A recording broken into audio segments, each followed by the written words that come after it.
What the fuck is a reboot? A reboot, boys, is when Hollywood wants to make a lot of money without the hassle of creating a new movie. So they take an old movie and change just enough to make you pay for the same shit all over again.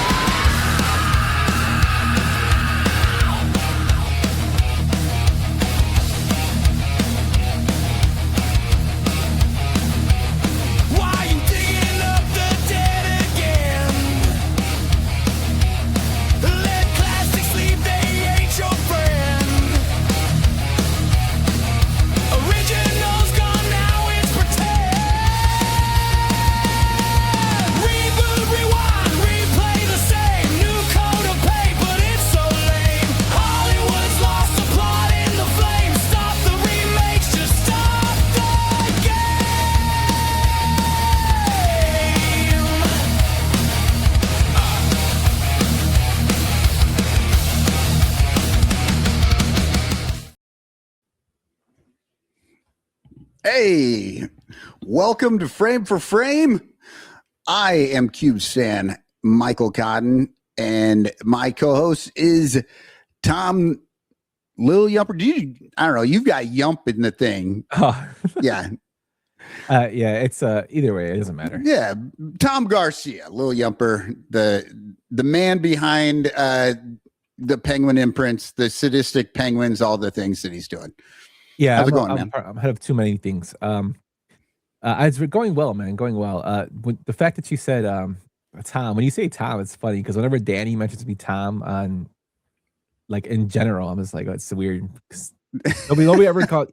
Everybody I know usually calls me that from the Twitterverse calls me Yump, but it's just weird when you guys call me Tom. I just laugh. Is it Tom? Is it Thomas? I have no idea. It's Thomas, but I hate Thomas.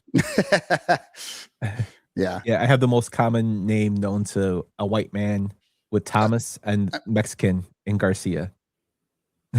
Yeah. Well, mine's Michael, so that's not, Yeah, but your last name's Cotton. It's something different. Mine's is like Tom Garcia. Like I looked up my name the other day, and like my first name is like in the top 5 of the most common names. My last name is the most common Mexican name.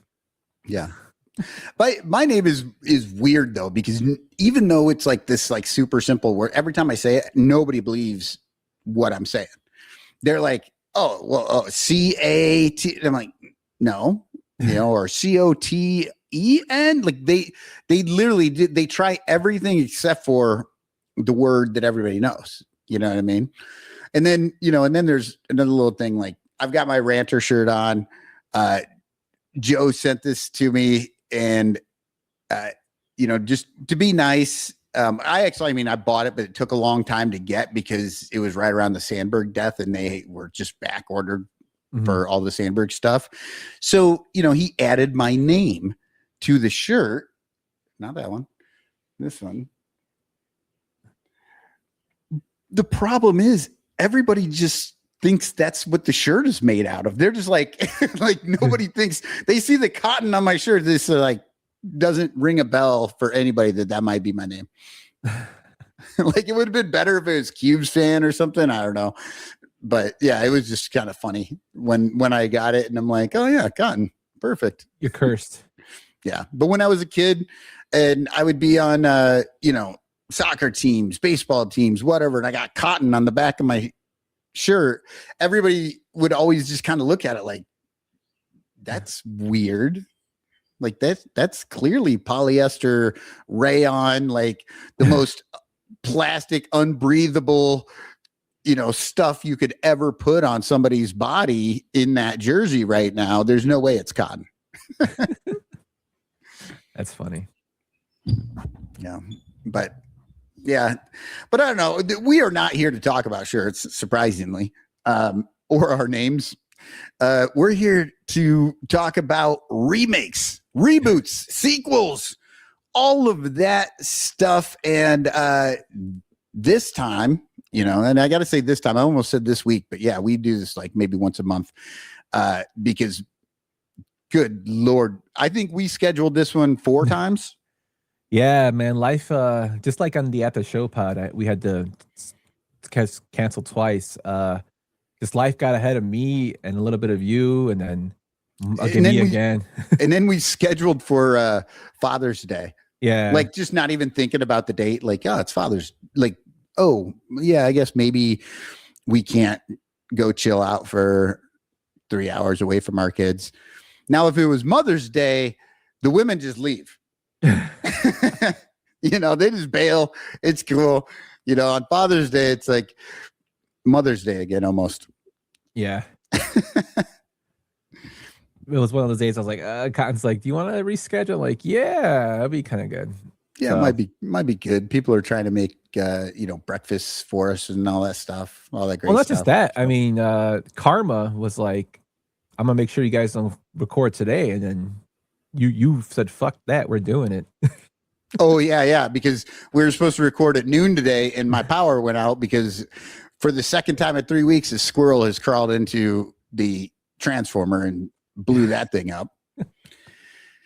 Only in Iowa, folks. Only in Iowa. It's wild, and it frustrates me so bad because then I don't have power for a while. But also, it scares my dog to death because when a transformer blows, it is loud. Oh yeah. And then for the next like 3 hours, my dog is literally stuck to my leg. Like when I'm walking, I'm just tripping every step because she's so close to me. Yeah, it happened to us too. Actually, somebody cut a power line over here. They were, I don't know what the hell they were doing. They were trimming some branches or something, and they cut through it, and it just like exploded. And my dog was scared shitless. Yeah, it's loud, man. Yeah. So it's been fun, but we're here finally ready to talk about Superman from 1978 versus the Superman from 2025, and maybe we'll chat a little bit here and there about all the other Supermen that have come in between. But before we get going with that, we're going to start with the segment here. Coming attractions. You want to hit the button there, Yumper? Oh, do I have a coming attraction thing? No, it's just a first act. Oh shit, yeah. I'm sorry, we haven't done this show in a while, guys. We haven't done it so long. It's like, yeah, you got to remember like what it is we're doing. And I'm flying by the seat of my pants. I'm just like telling Yumper's like, yeah, Cotton's gonna tell us what to do. Oh, I need to hit buttons too. Yeah, here we go. First act.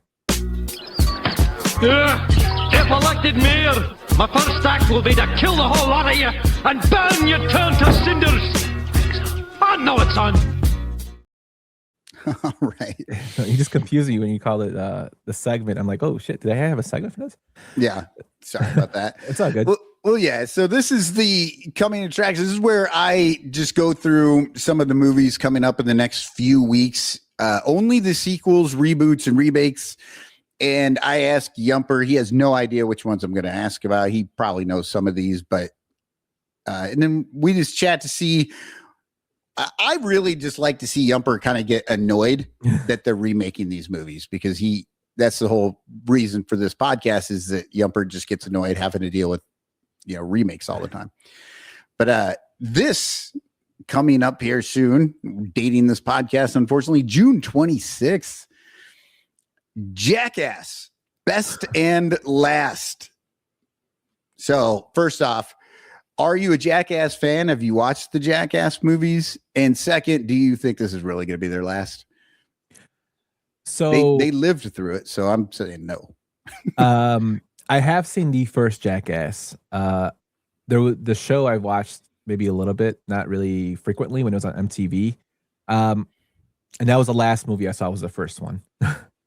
I will not probably be watching this film, but I will say I think this is probably going to be their last because I remember reading Johnny Knoxville can't do these stunts anymore because he has, I think he has CTE, or they told him that it's not good for his health. Yeah. So, oh no, I think he has a colostomy bag.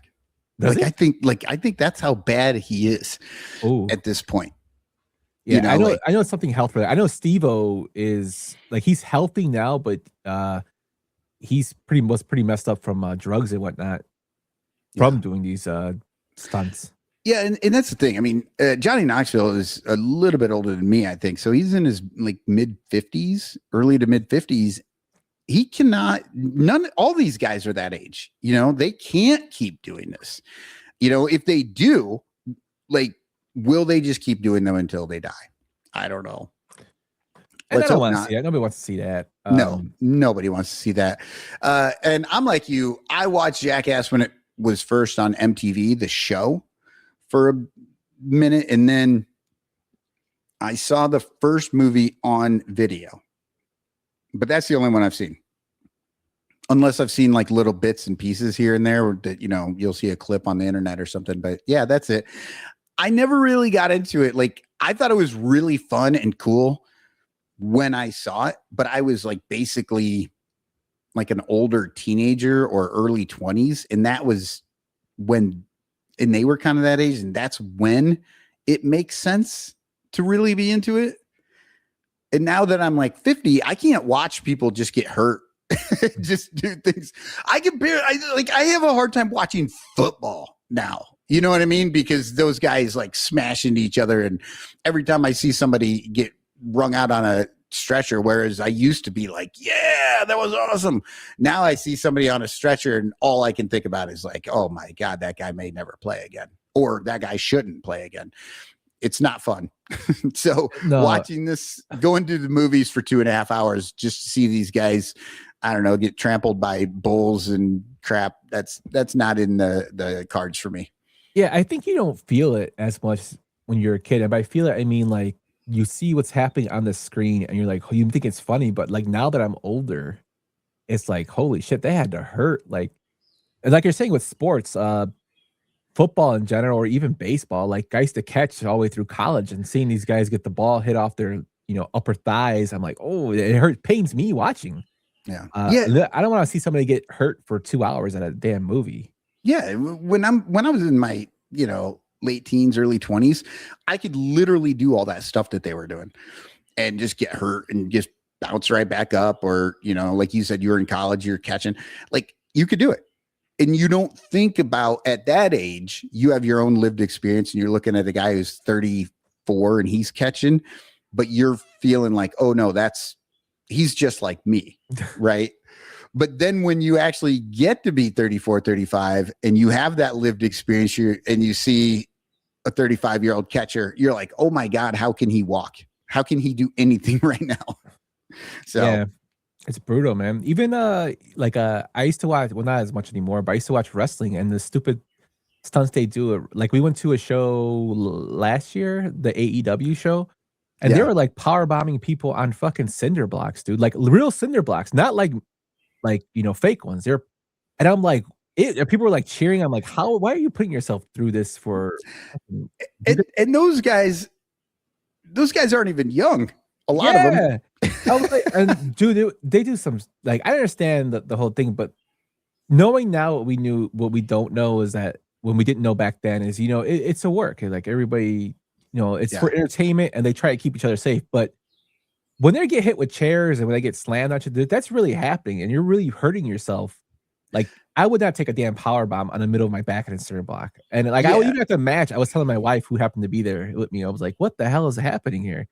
Yeah, I mean, when you're 20 and you punch a wall just to punch a wall just for the hell of it, it's like, yeah, that's fine, whatever, and it hurts a little bit, and but you pulled your punch, you could do that, but then when you think about, okay, now I'm 40, do I really want to punch that wall every day? Even if I'm pulling my punch every day, I'm gonna do that like these guys do. It's insane. Yeah, I don't know, man. So anyway, we're not going to see this movie because we're old. Just would be too cringy to watch this movie. The other movie coming out this week that is a remake, and it's a little bit of a sequel and all that stuff too, and it fits in with this show. It's Supergirl. So it's coming off of the 2025 Superman. We got introduced for about 5 seconds. Maybe the worst part of Superman was how they introduced her. It was not good, but we are having this, Supergirl. It's a remake of, they did in 1980, I think 5 with the actress. I can't think of the actress's name, but she was also Buffy the Vampire Slayer, right? Yeah, I know who you're talking about. And I feel so bad for her because she had these like big name projects, and then Christy Swanson. Yeah, and then they didn't pan out for her. You know, like she should have been set for life on those, the way that they do them now. You know what I mean? But unfortunately, they were just not good movies, and so they never made any sequels or anything like that. So they're rebooting it. They're doing a new style. I probably will go see this, and I'm going to go see it probably because of Superman 25. Like that made me enough of a believer. And of course, James Gunn, I don't think he's directing it, but he's in charge of DC now. And he's just been so good at most of the stuff he's done. Yeah. So James Gunn, always one of my favorites. He basically has revamped DC, which is in dire need of him helping them. He did great with Guardians of the Galaxy, and then he did his own version of Suicide Squad, which I thought was 10 times better than Zack Snyder's. And then he, revamped them with the Peacemaker show, with John Cena, and now he's doing it with the Superman franchise. So to be honest with you, I probably won't see this in theater, not because I dislike it. It just took me almost a year to see the newer one, which is what I did for this show. So it's just where I have a backlog of things. And there are so many Marvel stuff coming out this year that my kid wants to see. Superman's kind of on the back burner right now. But I will eventually get around to it because I do want to see how they do the Lobo character with Jason Momoa. Yeah, which is great because he just came off of being Aquaman, technically in the same universe, but obviously a different universe. I don't know. He should have always been Lobo and never Aquaman. So I'm all for it. Like, I think you want to see something really cool with him is Jason Momoa is actually a huge fan of The Crow, the Jacob Barr comic graphic novel. Oh yeah. Which Brandon Lee did. And he was pitching for a long time to have a reboot of The Crow, and he wanted to be in the lead. He basically shot a promo for it. You can look it up online. It looks fucking awesome. Like he had like the long hair, the makeup. He did like basically like a little promo for it, and it eventually died off the vine because they couldn't get financing. They couldn't get the writers for it. So he eventually left. And when we got the Skarsgård horrible reboot that came out. Yeah. Now so that was based on a graphic novel, but I'm guessing it is not a DC. No, I think Barr is from his own. His own. Yeah. All right. Yeah, I was wondering about that because I was like, well, this could be the opportunity now that he's got somebody new over there at DC. But yeah, it's James O. Barr. It's from Press Image Comics. So it's from Image. Yep. Yeah. Okay. So it's not from DC. Cool. Okay. Well, I will probably go see it. We've got a local theater. It's an independent theater, and I was literally walking by it earlier today, and I saw that the poster was there.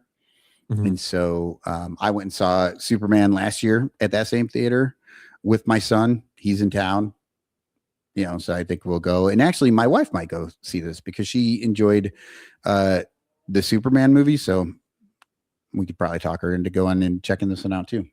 Nice. Okay, let's move on. All right. July 1st, Minions and Monsters. Are you a Minions guy? Is your family a Minions family? So my son is a Despicable Me fan. He hasn't really mentioned this film, so I probably won't see it. I probably will see it. I won't see it at theater. I'll probably see it when it comes out to streaming because I'll probably want to watch it. Right.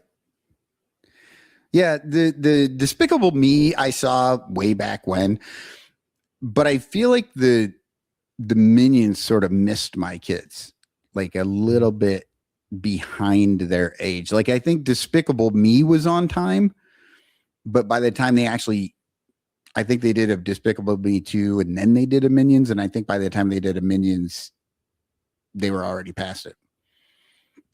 Yeah. Well, my son's younger too, so he just got. You're younger. Everybody in your house is a lot younger than everybody in my house. Yeah. No, I know. It's just, yeah, Minions and Monsters, it's a huge franchise. They make tons of these damn movies. I don't know anything about them, really. I'm older than Eli. Well, yes, but I'm saying, but you would be my generation, not Eli's generation. That's what I'm saying. Oh, okay. Yeah. My kids are older than your kids, and my kids' parents are older than your kids' parents. That's what I'm saying. I'm still old. So. We're old. We're old up in this place.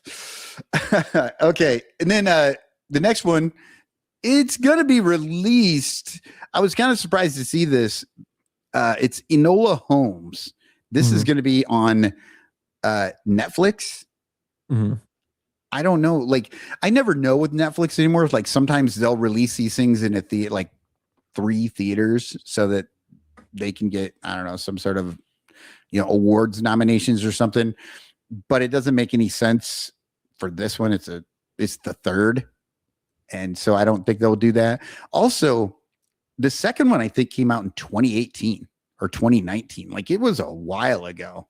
I was really surprised to see that Enola Holmes, and if anybody's wondering, Enola Holmes is a movie with I'm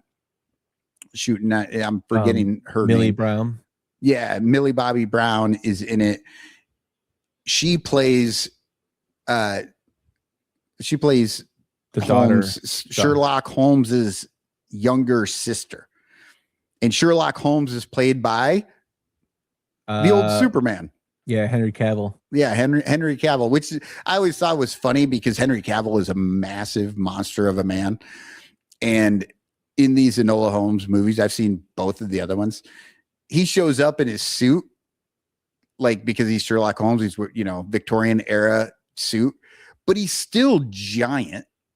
Like, it doesn't look right. That doesn't look like Sherlock Holmes to me, because he's clearly a bodybuilder. I don't know. But this one is supposed to be like a rom-com. She's in a relationship and she's much older than she was the last time. Kind of like, in Stranger Things, when she was like 47 and she was supposed to be playing like 14 or something like that.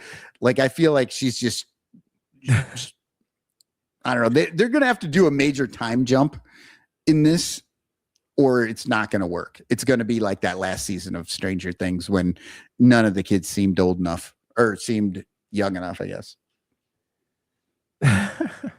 So I'm just going to be honest with you. I'm not going to see this. I didn't see the first one. I didn't see the second one. I'm not going to watch this. Millie Bobby Brown is great in Stranger Things. That's pretty much all I know her from. And it's not really against her. I just have no interest in watching a Sherlock Holmes film that is not involving Robert Downey Jr. and Jude Law. I'm waiting for that. Oh, you like those versions? I like that. Yeah, that version the best. I like the Benedict Cumberbatch. That's actually a very good one too. I'll give him that. Yeah, I really like all those. And I even like the one with Watson with Lucy Liu. Oh yeah. Elementary. The TV show one.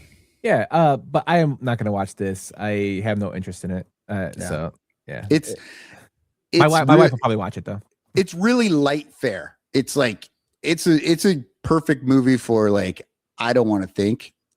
I just want to turn a movie on, and it's good enough that you'll watch it and be like, oh, that's good enough, and then move on and never have to think about it again. And then be surprised 6 years later when there's a new one and you're like, wow, I didn't think that was going to happen. Yeah, if I ever feel like that, I usually turn on Maniac Cop. Shout out to Megan Thee Stallion, or I turn on like I Come in Peace. Yeah. All right, so moving on, July 10th, Moana. We're going to move a little quicker on this one. Moana live action, yes or no? No. Yeah, not in a movie theater. Not going to happen. I didn't see the animated one. Yeah. Oh, I saw the animated. Animated was good, but again, it wasn't good enough that I'm going to watch a live action version of it. Okay, this one is in your wheelhouse. Evil Dead Burn. So this is coming out July 10th. This is not technically a sequel. It is a spin-off of the current versions of the Evil Dead series, which I don't know what that means. But it says it's a spin-off. So this one, we actually discussed a little bit on at the show last episode. This is actually a prequel. And I will go see this. I'm trying to get Tony Burt to go with me, the sugar baggie, because we saw the last one, Evil Dead Rise. And that movie was freaking horrible. Yes, but that was a bad movie. I agree. This one actually is interesting because Sam Raimi's actually is involved with it, and it's supposed to take place before Bruce Campbell's character Ash goes to the cabin. Okay, so I heard you say that at the show, and when I was looking this up, this one I don't think is that. Oh, really? That is Evil Dead Wrath. What the hell? And I think that's coming out next year, and that's a prequel, and it's supposed to take place in 1972, whereas the original took place in 1980. So this Evil Dead Burn is supposed to be a spin-off of something that came out of Rise, I think. Yeah, so this is man, I'm not gonna see this shit then. You know what? I see. You know, and that's what I was wondering. I was wondering if that would change your mind, because I know Rise was not a good movie. Yeah, and it's so bad. I love Bruce Campbell, but I don't know, man. Like, it says that he's series creator with Bruce Campbell and Lee Cronin as executive producers. Yeah, they're producers on this stuff. Man, I didn't like the last one. I really did not. I tried to. I just didn't like it. Yeah. Yeah, I won't watch this. I watched the one I was talking about, the one I sold for them. Right. Evil Dead Wrath. That's a prequel. I will probably not watch that. Well, I'll watch it maybe on streaming at some point, but I hate prequels and flashbacks. I hate them. Hate them, hate them, hate them. All of them, including, yes, Godfather 2. Don't like it. I like half of that movie. The half that takes place with Michael Corleone, I'm into. The half that takes place with his father and the Sicily and all that garbage, I'm done. I don't care. But wasn't Godfather 2 written after Godfather 1? Yeah, but half the movie is about Marlon Brando's character. I know, but it's based off a book, though. So I mean, it's not like they went back in time because of it. I think it's based off a book. But it's still a prequel. It's still, like, for me, or it's a flashback. It's not a prequel. It's a flashback in the movie. And for me, that half of the movie, I don't care about, because I only care about Michael Corleone. Like, yeah, I feel you his there. Story. Yeah. But I think it gets a pass for me is because usually when a film series goes to prequel or a TV series, it means they're losing ratings or they have to introduce some character that just came out of nowhere. Yeah. For The Godfather, I think it's because the writer actually went back to show Vito. It kind of like, it's like, okay. And that was the second book in the series. I don't mind Godfather 2. I always like Godfather 1's my favorite one. Well, and I mean, people love Godfather 2. It won the Best Picture. It was like everybody everywhere always says, "Oh, Godfather 1, Godfather 2, they're great, they're great." I just happen to be one of the few people in the world. I'm like, yeah, I don't need Godfather 2, just because half of the movie is flashbacks to the stuff that I don't really care about.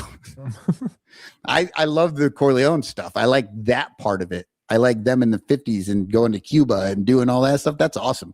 But all this stuff when they go to Sicily, I'm like, I could cut this out and then I could watch like a movie that's an hour long instead of this, whatever, 2.5 hours that they gave me. I'll get killed. There's people out there right now just like throwing their headphones into the toilet because of what I just said, but whatever.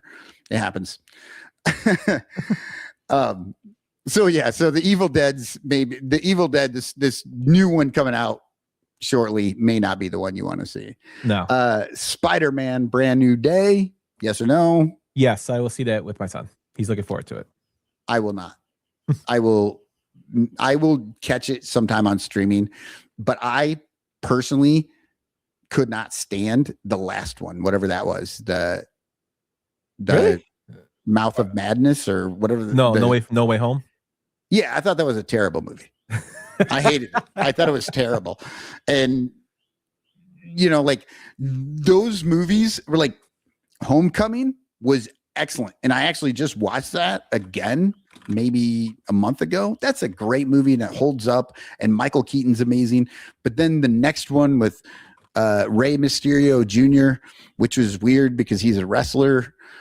I know that's not who it is, but it would have been better if it was. It just didn't do anything for me. Like, I don't know. It lacked a lot. And then the third one just felt like that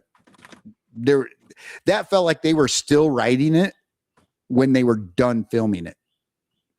Like they wrapped on the show and the writers came in with the last 8 pages. And they're like, "Oh, we're done. Sorry." Did you like Mouth of Madness, the Doctor Strange movie? It was better than the Spider-Man movie. Okay, because that was Sam Raimi. So I want to know if you. Yeah, it was better than the Spider-Man movie. And of course, I mean, Sam Raimi's Spider-Man 2 is the best Spider-Man movie in my opinion. That one was freaking awesome. I didn't mind No Way Home.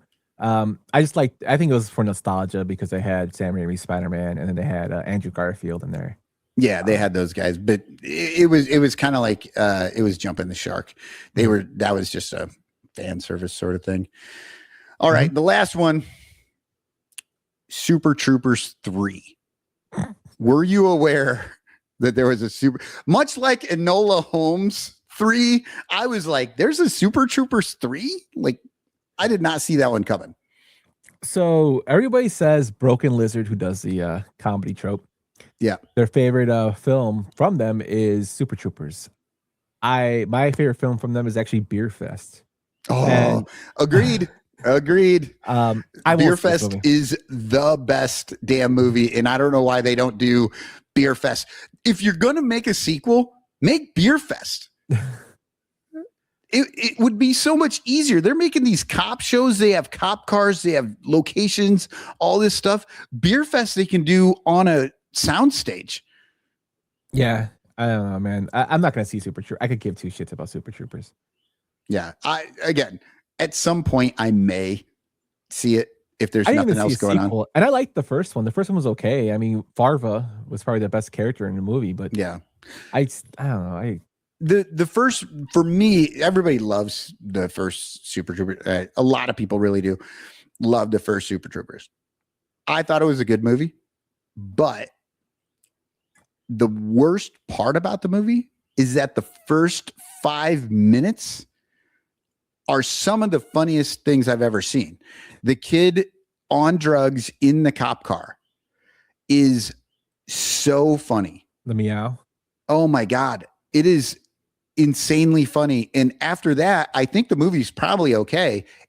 It just can't hold a candle to what they started with. That was amazing. They should have stuck that in the middle of the movie though. Starting with that bit really sucked you in and made it great. But yeah, that was just, it was too funny. It ruined the rest of the movie because they couldn't hold up to that kind of humor the whole way. I have some breaking news here, Cotton. Not in the film universe, but it has to do with in our realm of things. So I did post earlier in the ranters I've been posting on Twitter.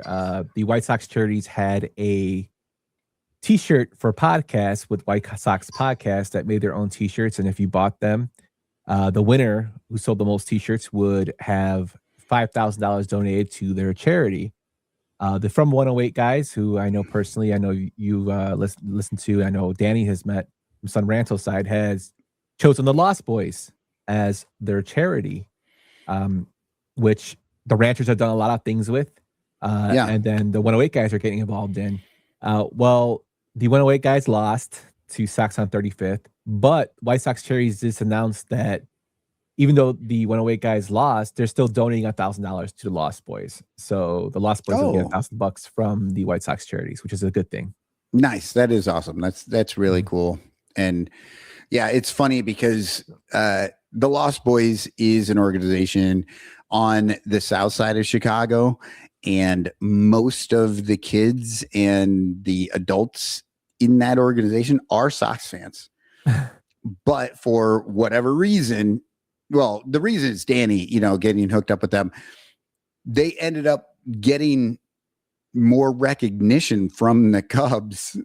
Yeah, and it's always funny. Levante is like, I wasn't really a Cubs fan before, but I'm a Cubs fan now because they've been doing a lot for us. And then, he's always like, White Sox, you need to get in on this. So it's good to see that the White Sox are going to start getting in on this. I think the kids would really like, obviously they really like going up to Wrigley and seeing games and stuff there, but it would be even better if there was a little more connection with their favorite team.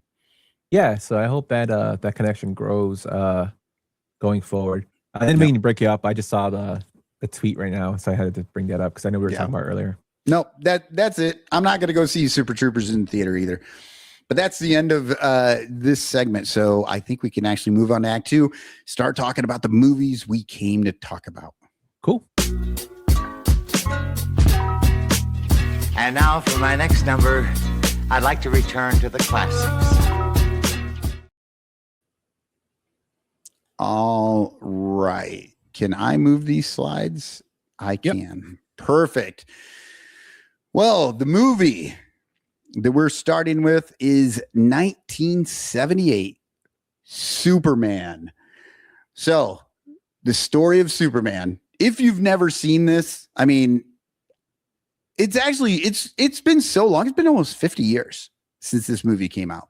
And I think it's very likely there's a lot of people out there who have not seen this.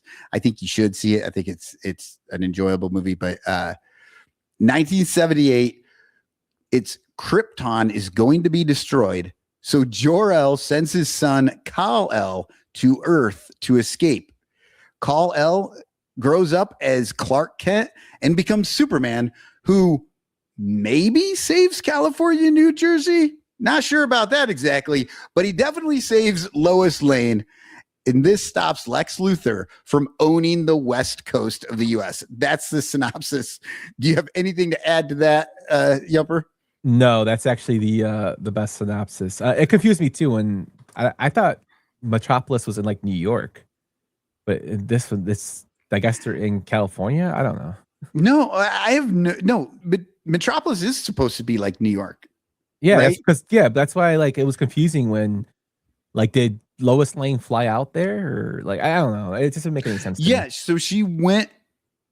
They do say it because I've always been confused about it. But at one point, there's like this little bit where she is on the West Coast investigating who is this mysterious person who's buying up a bunch of dry land. Mm-hmm. That person is Lex Luthor. She didn't know that. And they never actually come right out and say that. Like, you just have to pick that up as you go through it.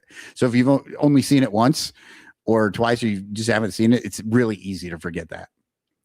Yeah.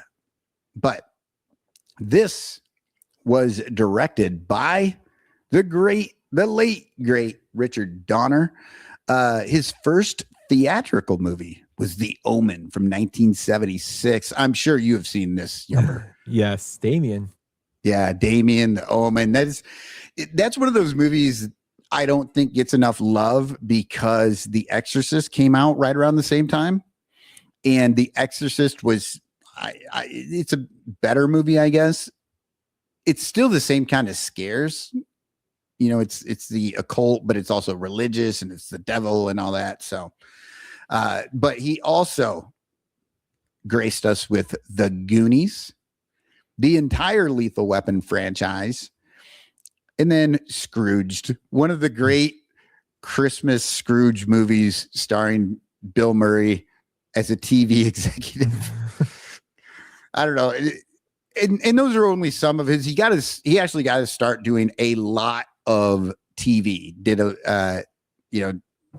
Tales from Dark Side or the a bunch, but he did a whole bunch of TV before he got into movies. That's why I put that The Omen was his first theatrical movie, because he did TV movies prior to that. Yeah, Richard Donner like from movies of my childhood, The Goonies, The Omen, of course. Well, and not for a normal childhood for any kid, but for my childhood, The Omen was a big thing. He did Kojak, Sons and Daughters, The Streets of San Francisco. I think he directed like episodes on that. Yeah, these are all TV shows from the So he's done late like 60s, 70s. Yeah, he's done a lot of stuff. Radio Flyer, I think he did 92. Yeah, Radio Flyer with Elijah Wood. That was a movie that was in I watched. He's just done a lot of stuff that I grew up watching. Yeah. And he seems to have been a good dude. Mhm. Like actors and stuff really liked working with him. But famously, he was fired from Superman, and Superman 2 was reshot by Richard Lester. So when they were shooting Superman, they decided to shoot both Superman and Superman 2 at the exact same time. Mhm. And they got, as they were doing it, it was running over budget. It was expensive. And I don't know exactly what happened. I was looking for reasons exactly, but I think it was more the budget stuff and just struggles with Marlon Brando a little bit. And then he ended up getting fired, but they were like 80% done with Superman 2 when he was fired. And they would have had to give him credit as the director, even if somebody came in and finished it. So instead, Richard Lester reshot all the stuff Richard Donner had already shot.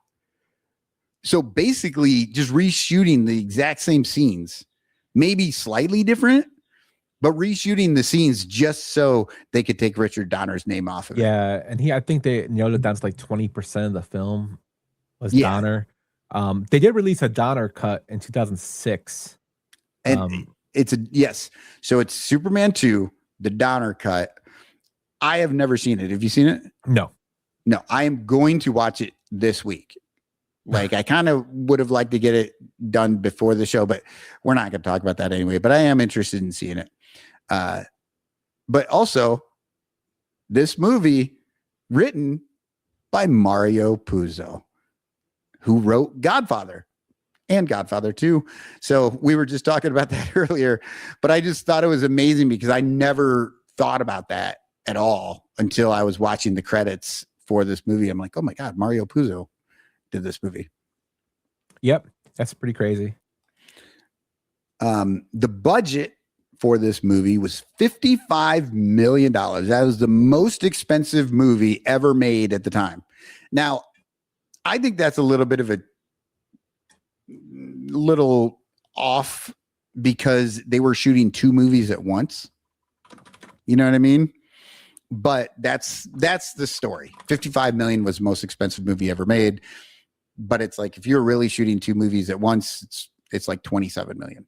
Yeah, and just going through the little inflation calculator here, 55 million in 1978, 280.9 million in 2026.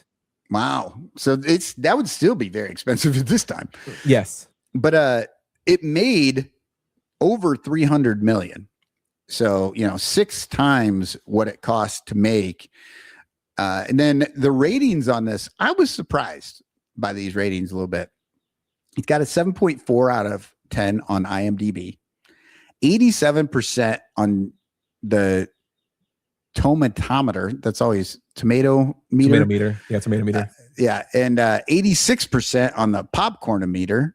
So that's kind of surprising that the tomato meter and the popcorn meter is so close together. Metacritic has it as an 82 out of 100, and their user score is a 7.8 out of 10. So I was kind of, I don't know, those ratings seem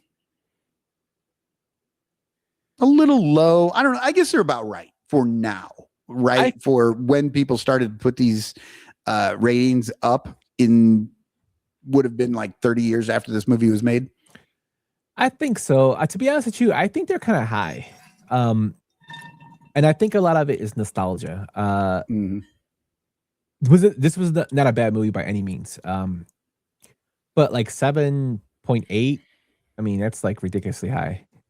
Is it? That's like to me it is anyway out of Yeah. 10. But yeah, that's just my opinion. Right. Okay, so that is the 1978. Now we are on to 2025 Superman. Oh, and I forgot to say in the first one on the poster, Mhm. their big selling point was "You'll believe a man can fly," and they really did. Like they did those graphics that they had aren't perfect now, but they were really good for back then for making him look like he was actually flying. Yeah, it's just the graphics that sucked was when he was racing the train. Oh my god, it's horrible. And on this one, it says "look up." That's just I don't even know what that means. Like as your tagline for your movie, Superman, look up. I don't know. The funny thing is it because people are on their phones all the time? Probably. The funny thing is, if you look at this poster that you posted, if you're not watching on YouTube, Cotton has a poster of Superman that James Gunn had David Cornswet as Superman, and every time I see this poster, it reminds me of Ted 2 when they do the reveal of who Superman's gonna be, and he's like, it looks like they're shining the light on the S, and it's like it's gonna be Jonah Hill, and you hear Mark Wahlberg's character go, "Fuck!" Like it just makes me think of that scene just for the way that the light's hitting his S. Yeah. But this film, Cotton, like you said, was done by James Gunn. It's directed and written by James Gunn, Jerry Siegel, and Joe Shuster. This one actually bypasses the origin story, and it gives you like a little writing in the beginning to say, over 300 decades, I believe it says, that there were other metahumans coming to Earth. So that is a reference to James Gunn's animated TV show called Creature Commandos. I think it came out on HBO. But yeah, that's a reference to that. So he's bringing everything in, starting from Creature Commandos being back in dinosaur time. I don't know. I haven't seen Creature Commandos. Have you? No. Okay. Yeah, it starts off with that, and then it goes to 30 decades to 3 decades to when Superman was born, and then 3 years ago he showed the Earth he was Superman, and then 3 minutes ago he lost his first battle as Superman, and then we see him in the snow being pulled out by Crypto, which I thought was pretty hilarious. But we saw this in the trailer with a sneak peek they gave us. The whole premise of this is basically a lot of underlining tones and messages in this film that I got there's a battle between two countries where one country is basically overpowering the other. Then you have Lex Luthor who's trying to kill Superman and he explains that it's due to him being jealous of him and being envious of him. It's a lot of little plot points that they kind of tie all together at the end. Which him, of course, defeating Superman, defeating Lex Luthor and eventually killing Ultraman, which is basically himself. Spoiler alert, I'm sorry, but if you haven't seen the movie, it's a year old. Yeah. Well, I don't care about spoilers. Yeah. But pretty much really wrapped up really nicely bow. But a lot of political undertones in this film, which I really, really liked. It is a much deeper movie than the original. And you're right. It doesn't go through his full origin. And we're going to talk about that a little bit later. I have that in the notes to talk about when we get into talking about the movies. But it's funny because of that too. I can almost see this could kind of be Superman 2. Mm-hmm. Like the way that I watched the 78 first this week, and then I watched the 25. So when I was watching, I was like, this really could be a sequel to that first movie almost. Yeah, and that's how I want to bring up for when we do the ratings. This movie is more of a sequel than I would say a reboot. But it's a rebooted franchise, so it does fall into our terms. So I can Yeah. kind of agree with you there. Okay. Well, you mentioned it earlier. James Gunn directed this. His first movie, because he did some TV and a few things first as well. But his first movie was Slither from 2006. Have you seen this? This is a horror movie. Yes, I I've have done, not seen this. I have seen the poster for it on the streaming, the little thumbnail, and I'm like, yeah, maybe not. Yeah, so it's his first directorial film. Yeah. I did it. It was actually I don't know if I did it this. I think I did it this year for 31 Days of Horror. I've done so many. I did like over 120 movies for 30 Days of Horror. So Yeah. it's either this year or last year. But I did do James Gunn's Slither. Funny cool thing about James Gunn, before he even started doing directing, he wrote for Tromoville. Yeah. Which is goes back to when we did Toxic Avenger. I think Lloyd Kaufman does a cameo in this film too. I think as a bystander or something. I can't. Oh, remember. does he? I didn't Yeah. pick up on that. Mhm. But yeah, his first true writing credit was Tromeo and Juliet. Have you seen that movie? Yes, it's horrible. It's bad. Yeah, it is rough. But then he had some, I don't know, he hasn't done a ton of movies at this point since he just started in 2006. I mean, literally, it's been 20 years. That seems like a long time, but when you're a director, it's really hard to do, especially when you have the Guardians of the Galaxy franchise in there. That's 4 movies. Well, 3 movies and a holiday special. There's a lot there that you have to do. But before he got into actual superheroes, he had Super. Did you see this one with Rainn Wilson? Yes.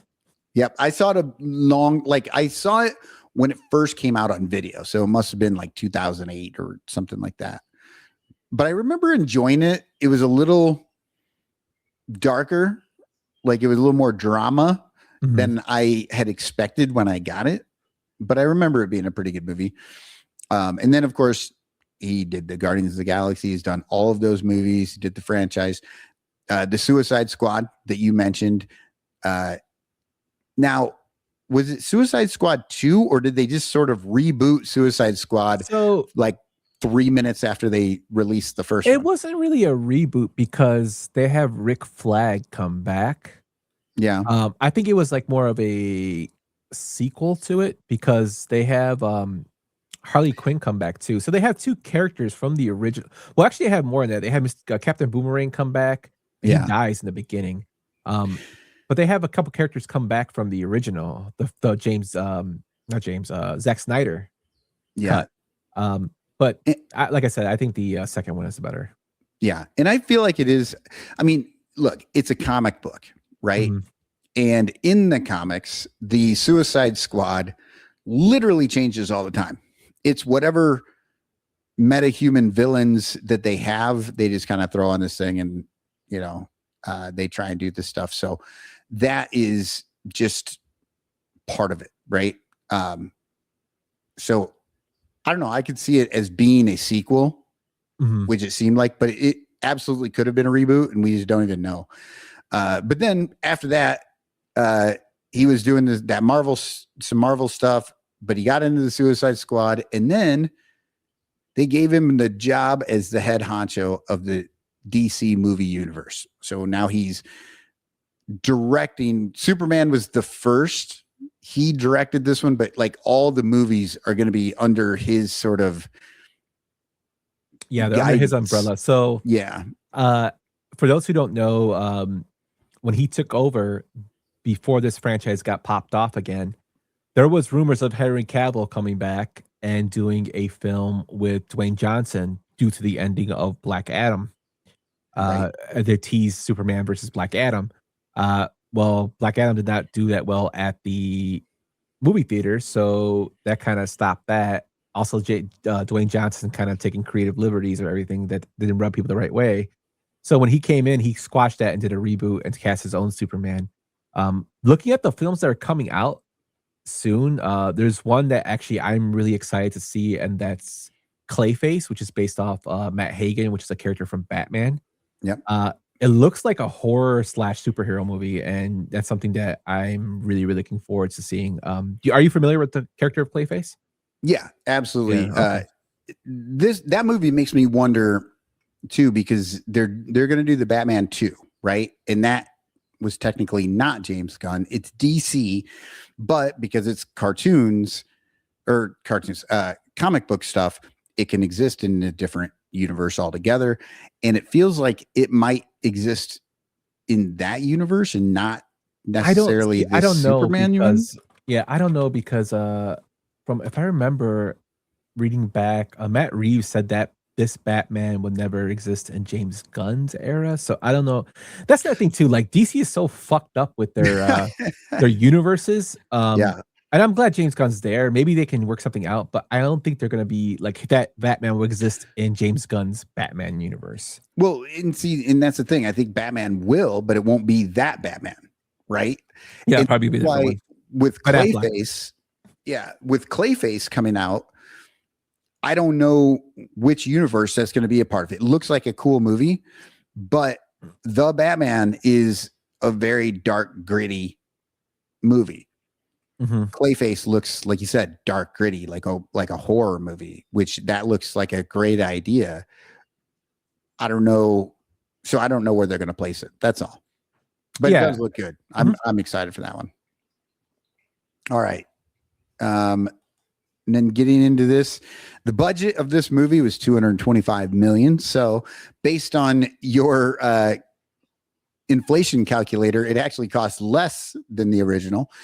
And it made $618 million. So not quite 3 times as much. But still, I don't know.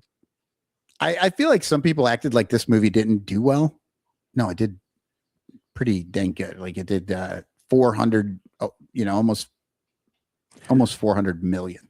I think the reason you think that way is because, like, with the political undertones of what's going on in the world, there was so much fucking crybabies on that say keep movies when they don't understand why movies is art and art display sometimes what's going on.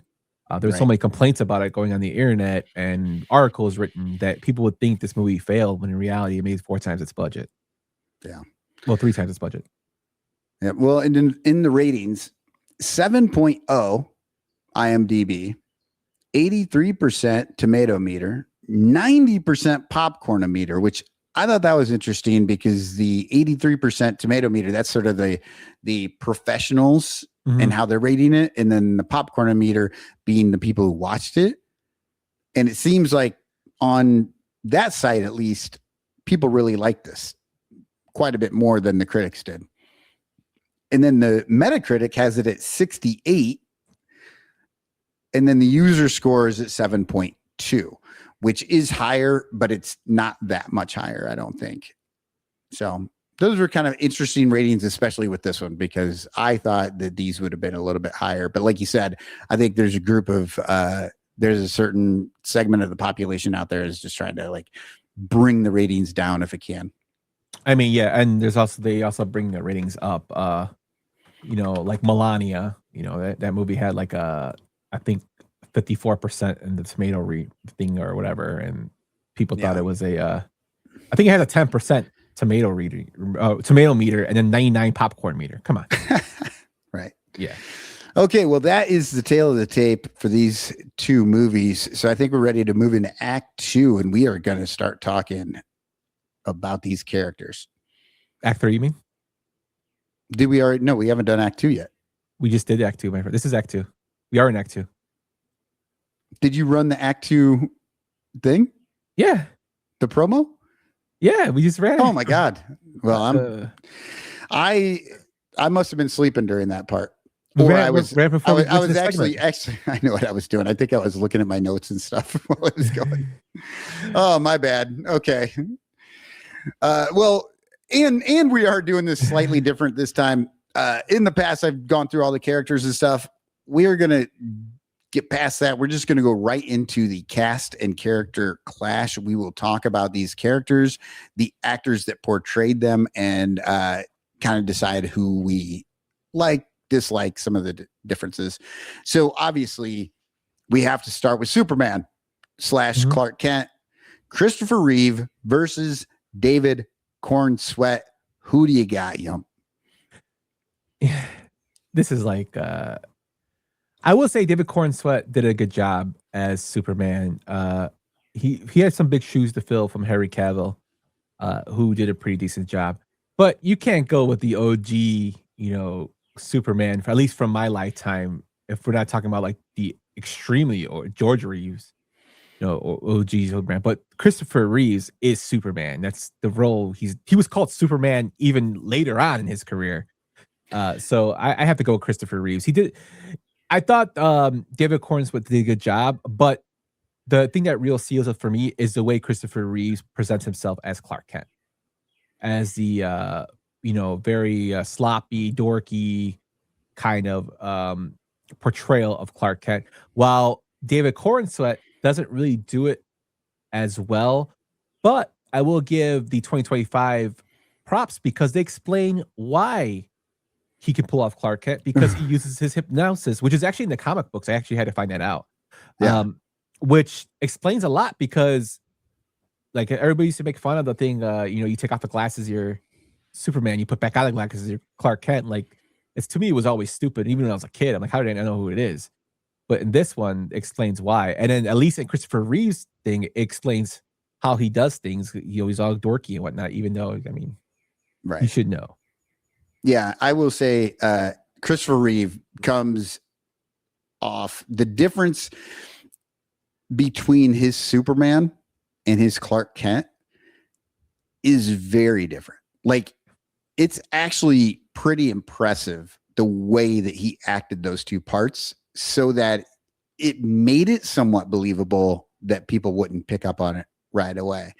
And you're right, David Corn Sweat was not as good at making that. It's like a fastball and a change up, right?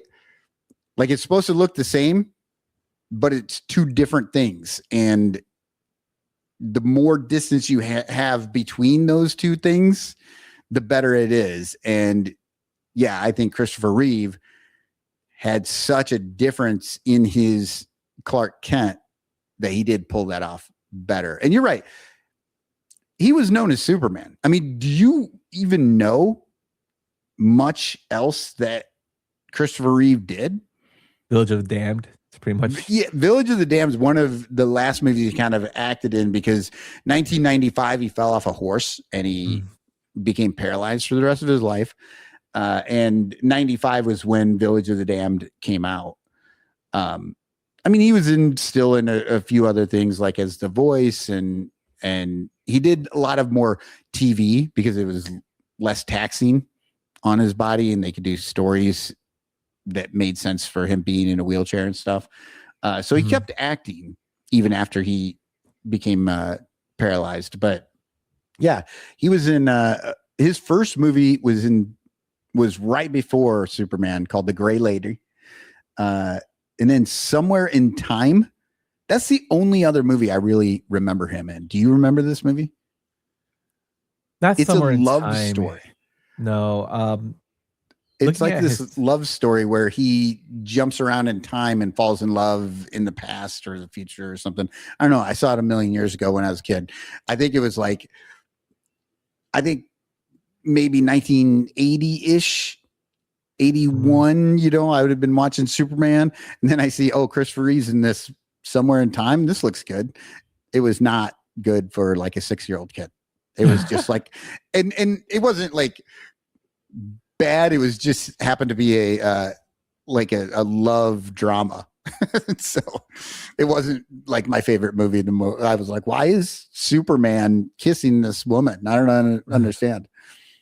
Yeah, I haven't seen that. I think the only other thing I know him in is he was in an episode of Tales from the Crypt. Yep. And I think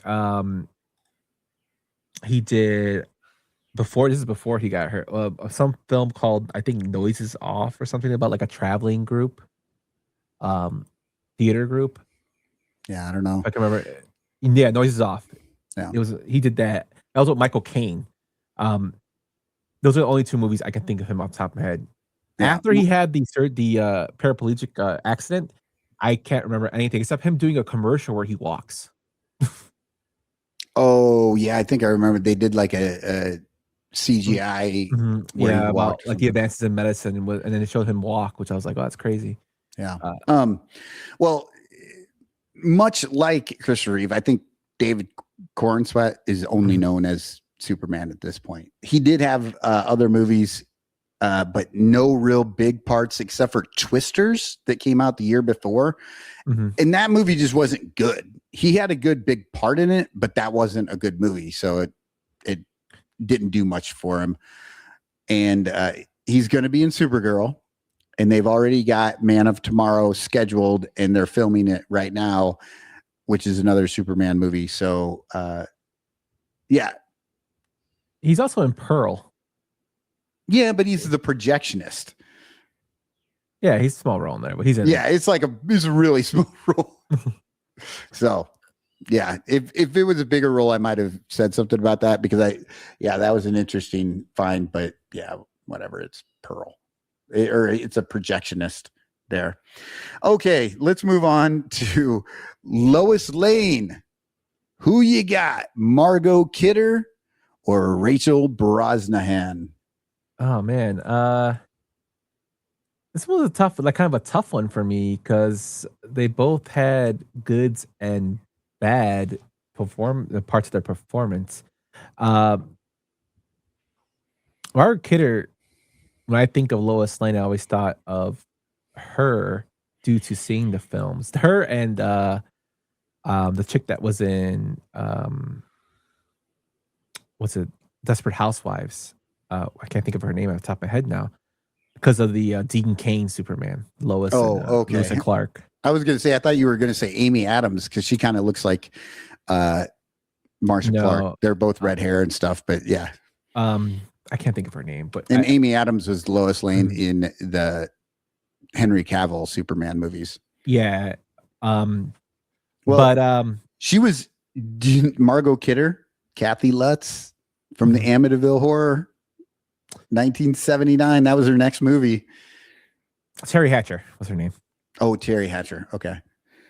Yeah. So Margot Kidder's always been Lois Lane. I thought, if I had to choose, I would go with Margaret Kidder, because she's the original Lois Lane from my childhood.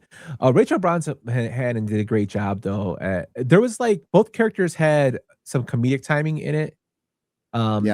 Which I thought was more towards the Gunn, because Gunn likes to involve that in his movies, which I thought was done well.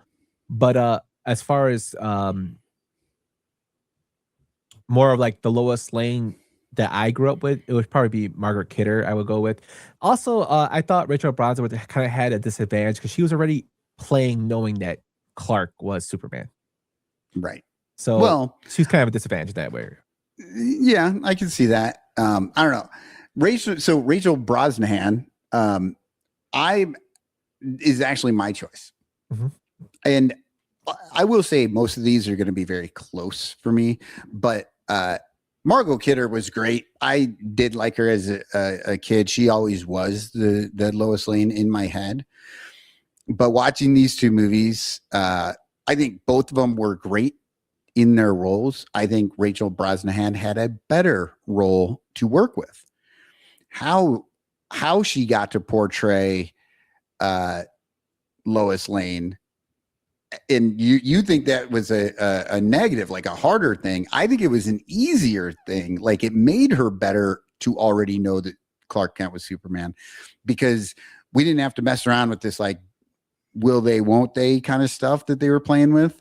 They were already in a relationship, and I liked to see how she worked that, and how she, played her role as a reporter while also being, in a relationship with maybe the most famous man on the planet, Yeah. Yeah, no. So I'm going Brosnahan on that one. All right, let's go to Lex Luthor. Gene Hackman versus Nicholas Hoult. Nicholas Hoult is a great actor, but I'm going Gene Hackman all the way here because Gene Hackman is more menacing in this film. Nicholas Hoult to me cannot be as menacing as a villain. He just maybe because of his baby face, but Gene Hackman is both menacing and comedic timing for me, which I thought was hilarious. In watching the original, his you know chemistry with Ned Beatty is awesome. And also, with the original Miss Tessmacher, Yeah. he just does a great job, and he's also one of the greatest actors that ever lived. So I have to go with Gene Hackman on this. Yeah. Well, I'm also going to go with Gene Hackman as the better Lex Luthor. He's just the better actor, and what he did with what he was given to work with was impressive. I think Nicholas Hoult had a better script. He had much more to work with, and I think he was excellent as Lex Luthor. I mean, we've seen a few different iterations of Lex Luthor, just like we've seen a bunch of different Supermans.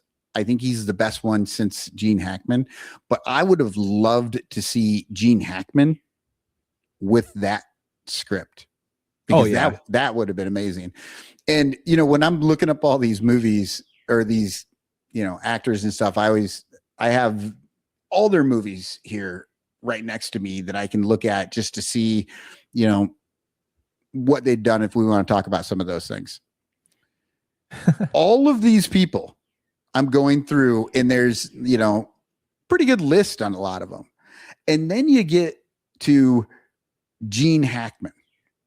And Gene Hackman has a section in his Wikipedia that says selected filmography because he has so much, they couldn't even put it all in Wikipedia, which there are no limits.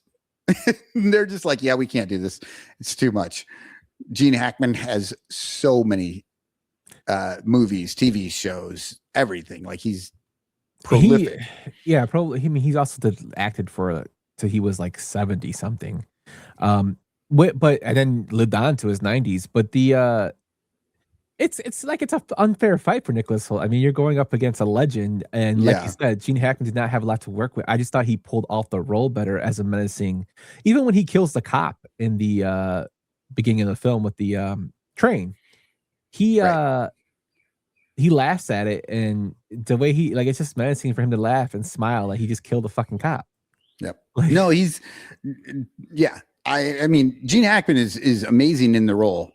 The role just wasn't quite as good. I mean, he's got a wig on the whole time. Oh, well, I mean, that's the running gag. I know it is, but still, that's sort of like where we're at with that. Like there's a little bit of that in it. But when I was looking at it, I've seen how many things he's been in. Mm-hmm. Do you remember the movie PCU? No. It had so it was about the college kids and at the university. God, the one don't Jeremy wear Piven? That. Yeah, Jeremy Piven. Don't wear that shirt. You can't wear the shirt of the band when you're going to see the band. All that stuff, like that movie. So if you watch that, there's a dude who is studying television. That is what he's getting his degree in. And his master's thesis is that at any moment of any day, you can turn the TV on and find a Gene Hackman movie because there's so many of them. But that's what made me think of when I saw all these things. I'm like, oh my God, PCU is right. Like this dude was studying Gene Hackman. So it's kind of like Christopher Walken too. Anytime you see him, he's done every damn thing. Oh yeah. Okay, these should go a little bit quicker. Okay, Otis, Ned Beatty versus Terrence Rosemore. I always call him Ned Beatty. Ned Beatty, hands down. I don't even remember Terrence Rosemore in the newer one. his character did not stick out to me as much. Ned Beatty, like I said, his chemistry with Gene Hackman just stole a show for me in terms made it more enjoyable. Yeah, Ned Beatty is hilarious through the whole movie. He is really just funny. He's a little too stupid, but it's all in for the Otisburg, comedy man. of it. Yeah, but that's the thing. So Terrence Rosemore had a very tiny role, and it was more of a shout out to the fans. Mm-hmm. So Ned Beatty, his name was Otis. That was it. But during the movie, he had written Otisburg. He wanted a when they blew the thing up, he wanted a little place for his own, and he called it Otisburg. And so in the new Superman movie, Terrence Rosemore's name was Otisburg. So they weren't the same character at all, but there was an Otis, and that's what I love. James Gunn really made sure that there were these callbacks to the original, even if it wasn't like a 1-to-1 callback. But you're right. Ned Beatty has that one. This one will be a little bit tougher, I think. Miss Tessmacher, Valerie Perrine, or Sarah Sampaio. And I do not know either of these women outside of this role. I don't know anything about them. So this one actually, to me, wasn't that tough because Sarah Sampaio kind of was taking selfies and she got scorned by Luther. She got hit with something, and that's why she turned on him, even though she was in love with Jimmy Olsen. While Valerie Perrine, she was Lex Luthor's girl, and what turned her was that her mom was going to die, so that's why she helped Superman. So I have to go with the more character development in Valerie Perrine over Sarah Sampaio in this one. The original I have to go with. Yeah. This was a very hard one for me because they both had different, they had different roles to play in this, but ultimately it was the same, in which they had to turn on Lex to help Superman. Right. And I just like what they did with Sarah Sampaio's character. So I don't know that it's so much the actress, but that character and the plot points that they used her with, I liked better. So, I'm going Sarah Sampaio on that one. Okay. Jimmy Olsen, Mark McClure, or Skylar Gisondo. Again, I know nothing about these two. I have it up here, but I don't know anything about these guys. Actually, I don't have these guys up here because they weren't that important to get up there. Probably. Yeah. So for this one, I have to go with the newer Jimmy Olsen, because the Jimmy Olsen in the original doesn't really have much of a story behind him besides being a kid that takes pictures. Yeah, he doesn't do anything except for just sort of show up at the end and for Superman to save. Yeah, he was almost pointless in that movie. The only reason he was in the movie is because he's in the comics, and so they had to add him. In the new movie, Skylar Gisondo definitely had a lot more to do. And the only thing I don't know that I'm ever going to be able to believe that Skylar Gisondo as Jimmy Olsen is some sort of ladies' man. I think that I was reading that. I think that's the comedy of James Gunn, like this guy who you wouldn't think would get these girls. That's why he's so picky when he called "Oh Girl" up Newton Toe. Yeah, but yeah, because Sarah Sampaio is like gorgeous. But then they were showing like the mailroom girls in the Daily Planet were looking at him and checking him out, and he had like all these Lois laying Rachel Braz in the hand says like, well, I don't, how do you get these girls? I don't get it. Yeah. When she told him, like, you're these girls obsessed with you. Yeah. It was kind of funny. Okay. Final one, Jor-El, Marlon Brando versus Bradley Cooper. And I'm going to tell you, I only put this in here because the original movie made such a big deal out of Marlon Brando. Because I didn't even know Bradley Cooper was in the movie, and I've seen it 4 times.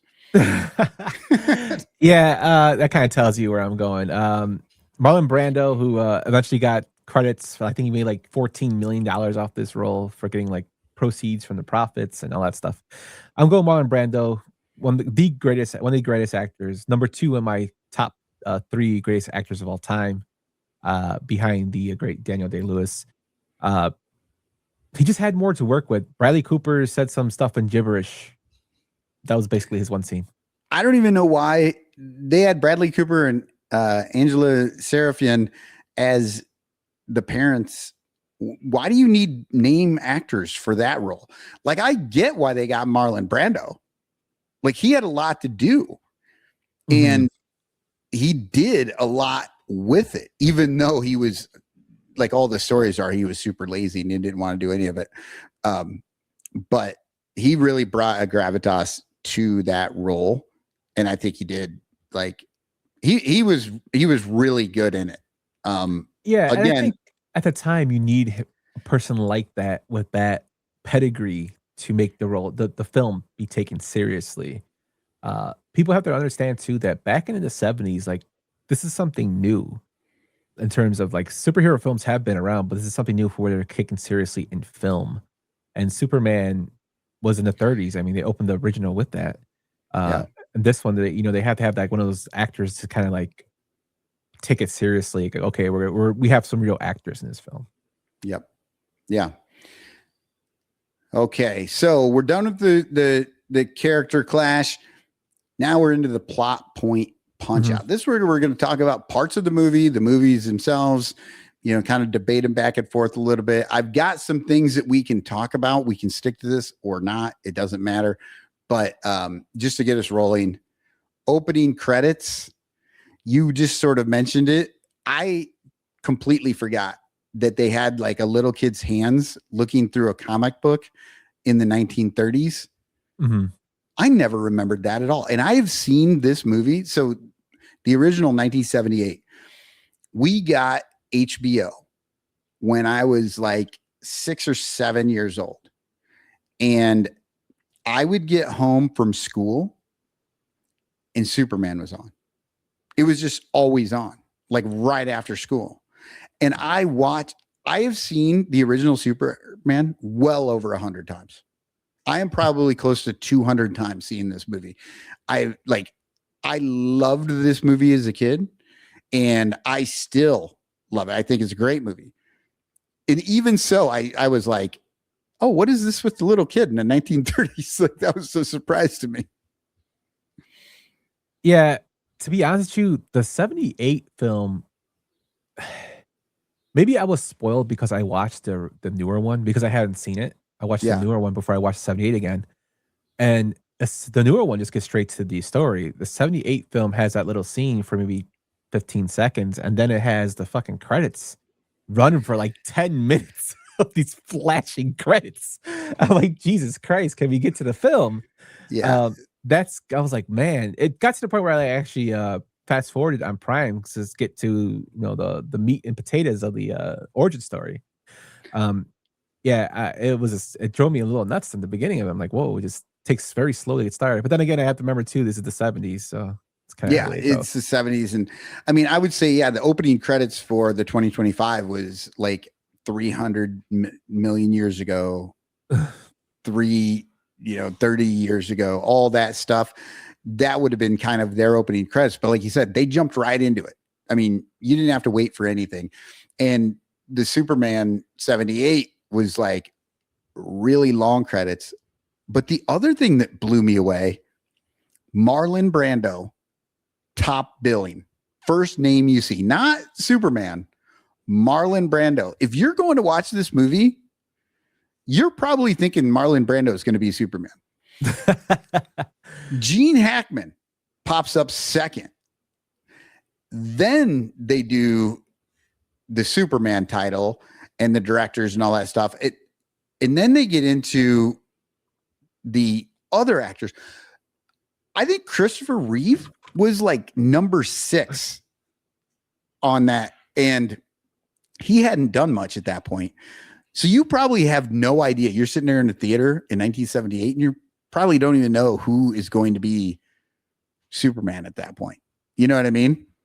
I mean, unless you've seen the commercial or whatever, but still, it was wild to me how many other Terrence Stamp is in the opening credits, despite only being in the movie for like 30 seconds.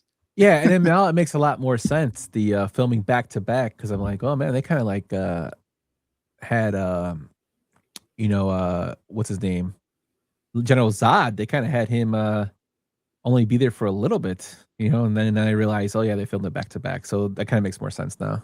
Yeah. And then, because in so he gets put into the Phantom Zone, disappears, and Superman 2 is an immediate callback to that because Superman unwittingly unleashes General Zod.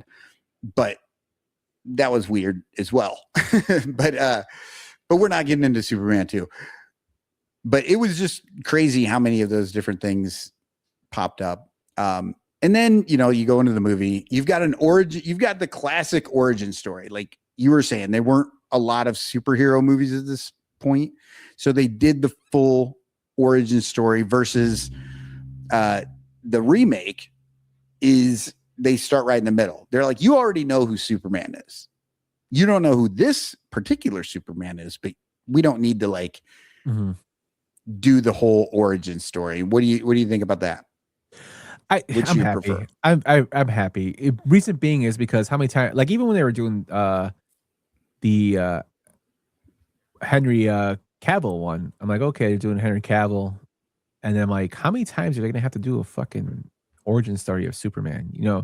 You had Smallville, you had the Christopher Reeve films, you had Dean Cain, and then they had Henry Cavill, and then I heard they're gonna do this again. I'm like, how many times? Like me being me for the reboot shit. How many times are they going to do this stupid thing? I'm just glad James Gunn realized that and went straight to the story. Well, that was the best part about Spider-Man Homecoming was that they skipped all that stuff. Mm-hmm. He's already Spider-Man when we pop in. You didn't have to go through all. I personally prefer that now, but I will say 1978, they did a good job with the origin story. That was something that was new then.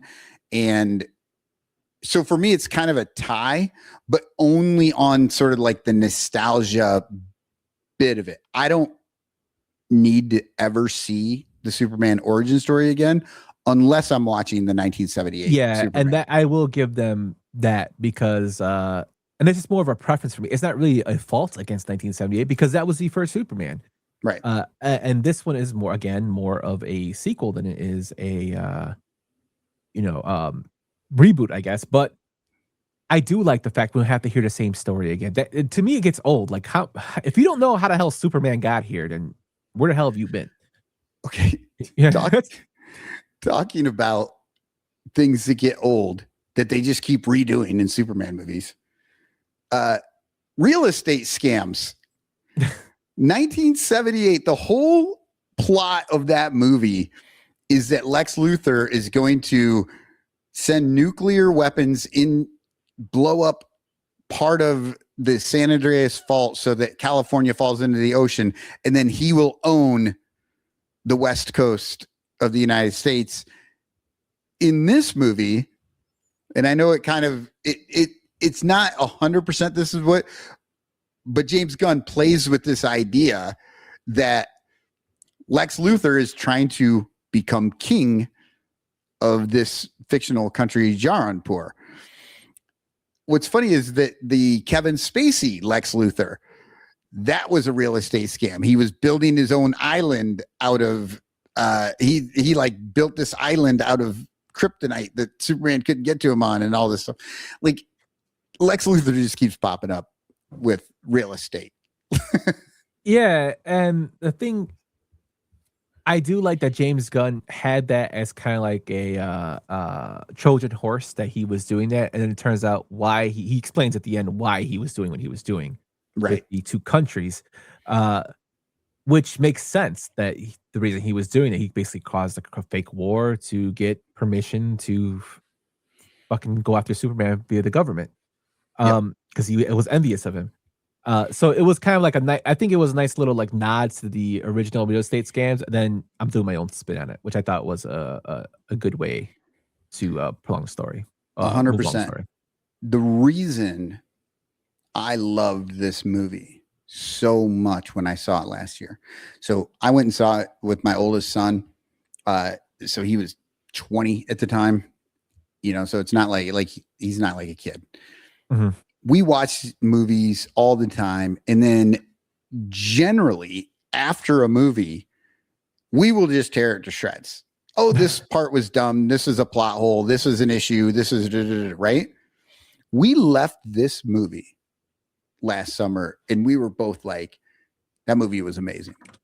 That movie was amazing. And we were sitting there trying to think like, what was wrong with it? Like normally, because I told him, I'm like, normally, like, we don't see these movies and really like them like that. Like, was there anything wrong with it?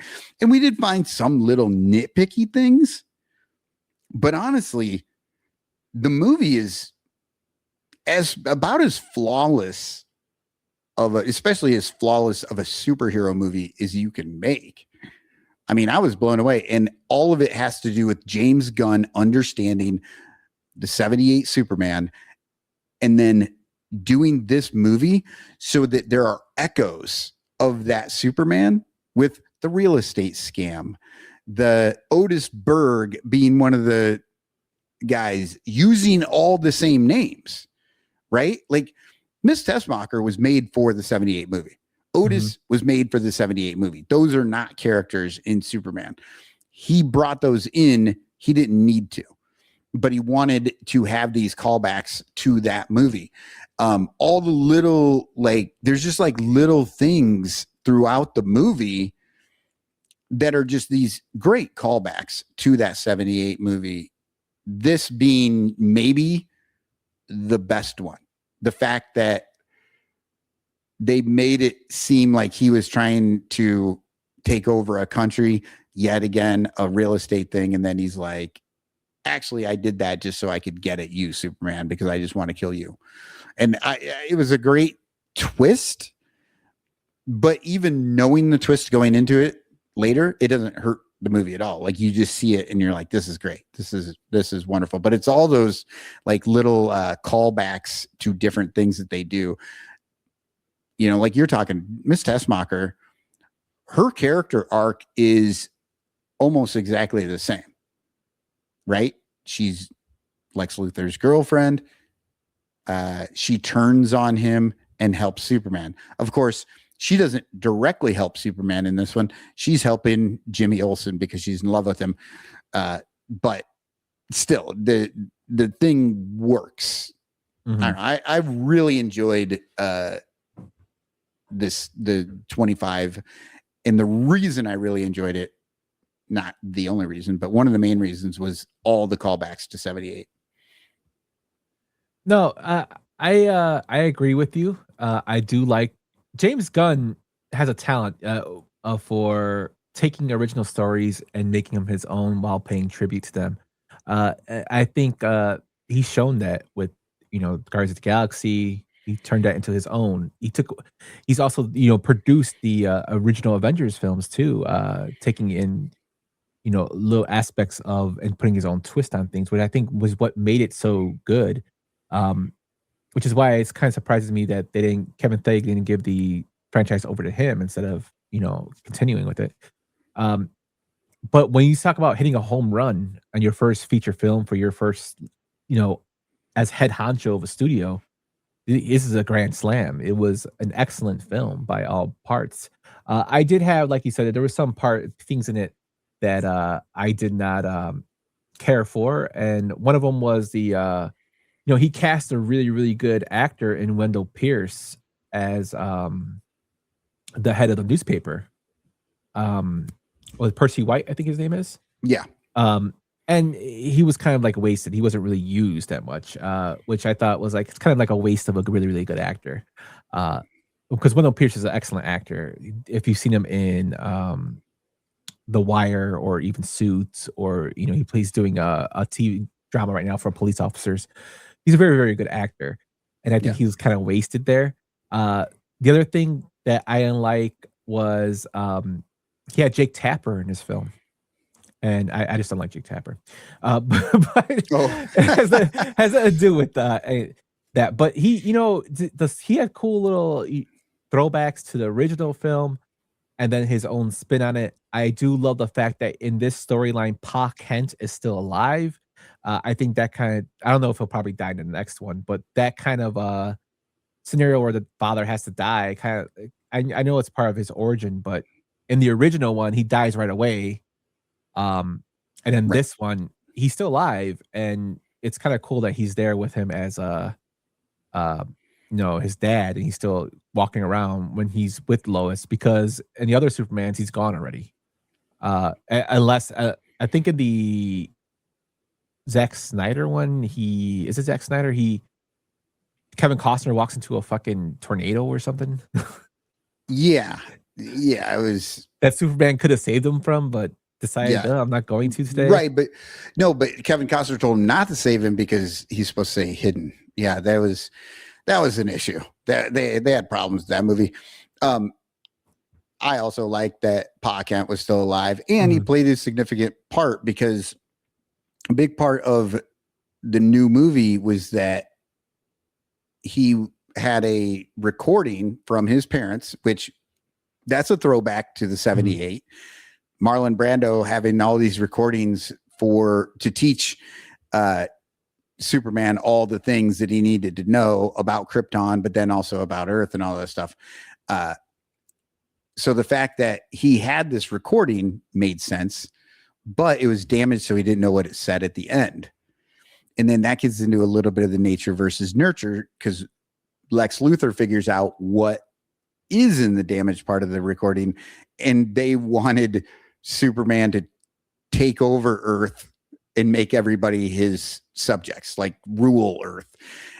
And that was pretty neat, because it turns the Superman myth on its head a little bit. And then they get to play with that. Like, he goes home and he's like, I'm not who I thought I was. And his dad's like, no, you are. You are who you thought you were.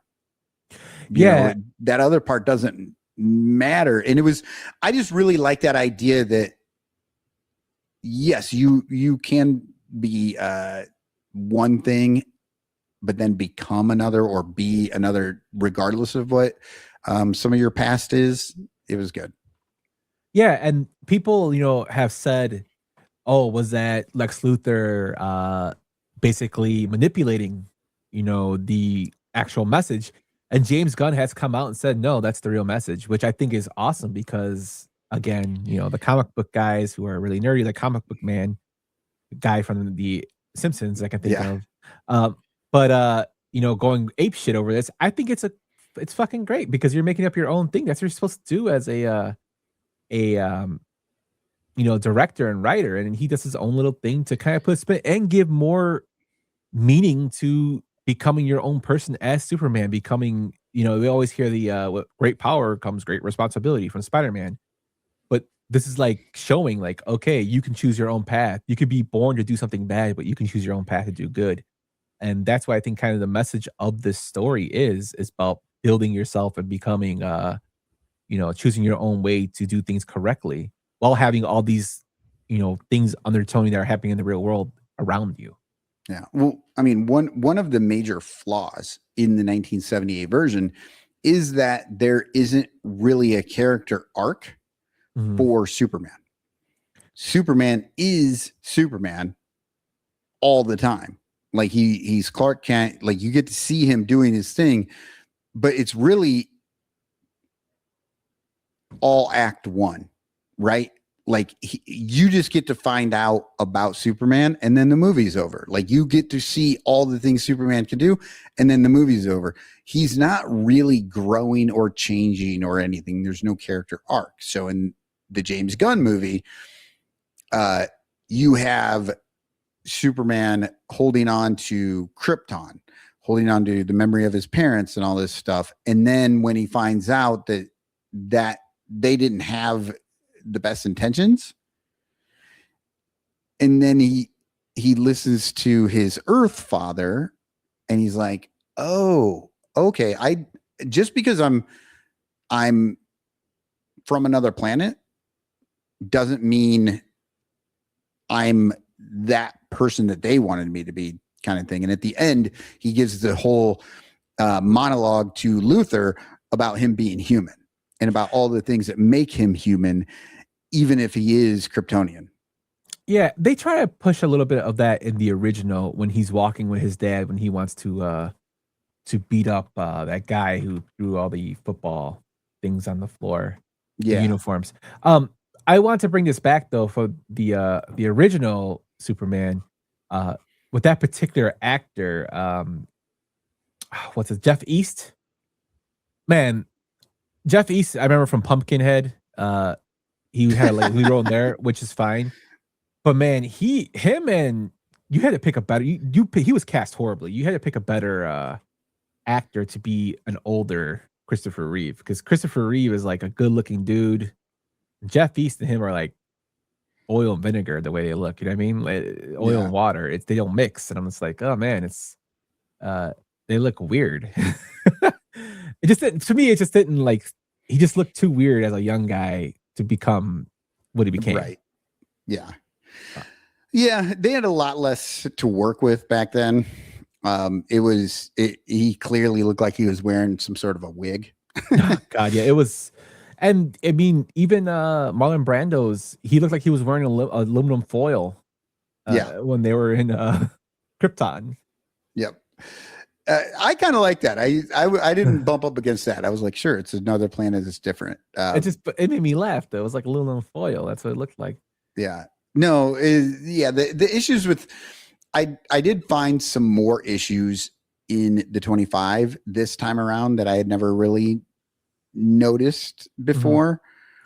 But also the 78 is always had issues.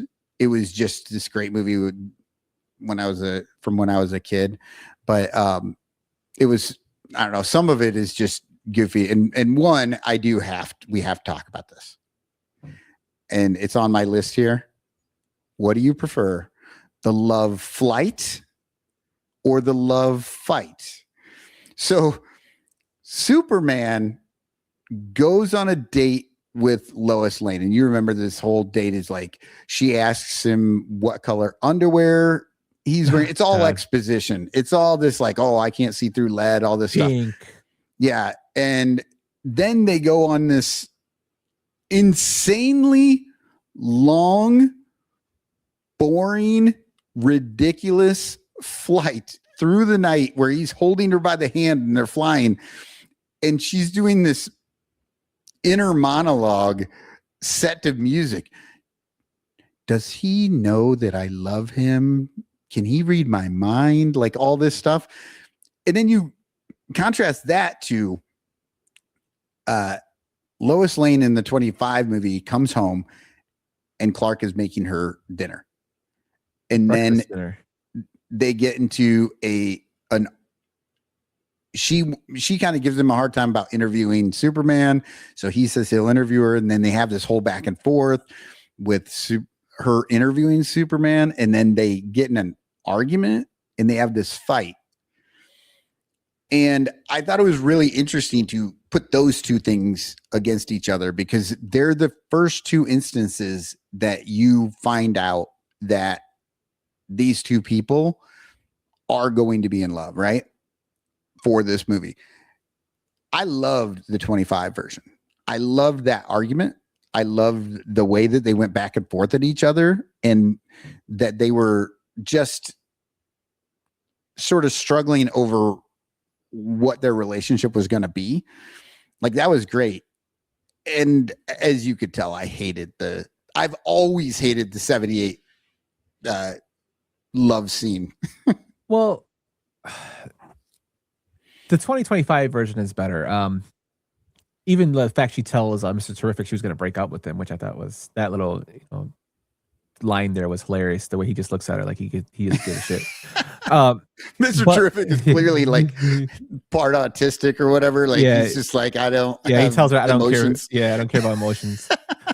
Your emotions anyway. But it's like a little misogynistic, the 1970s version, because all the girl gushes all over him. Oh When God, yeah, that's this one kind of stands out. Even I will give like even the more modern Supermans kind of have. She's not just a damsel in distress. Even the Amy Adams character, hers was not just a damsel in distress.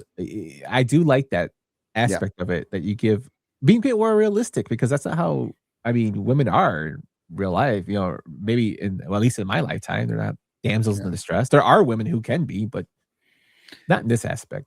And I think the 25 movie really benefited for this relationship that we jump in the middle of it Mhm. because they're already together.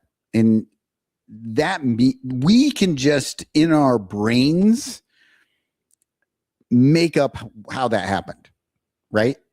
Mhm. The 1978 Clark shows up and then he's like a little puppy dog, just chasing Lois around constantly. And then as Superman, like also sort of like just in a different way. It was like the Nutty Professor. It was like he took his serum and then he was like the cool guy when he was Superman, and then he was the nerdy guy when he was Clark Kent. But like none of it felt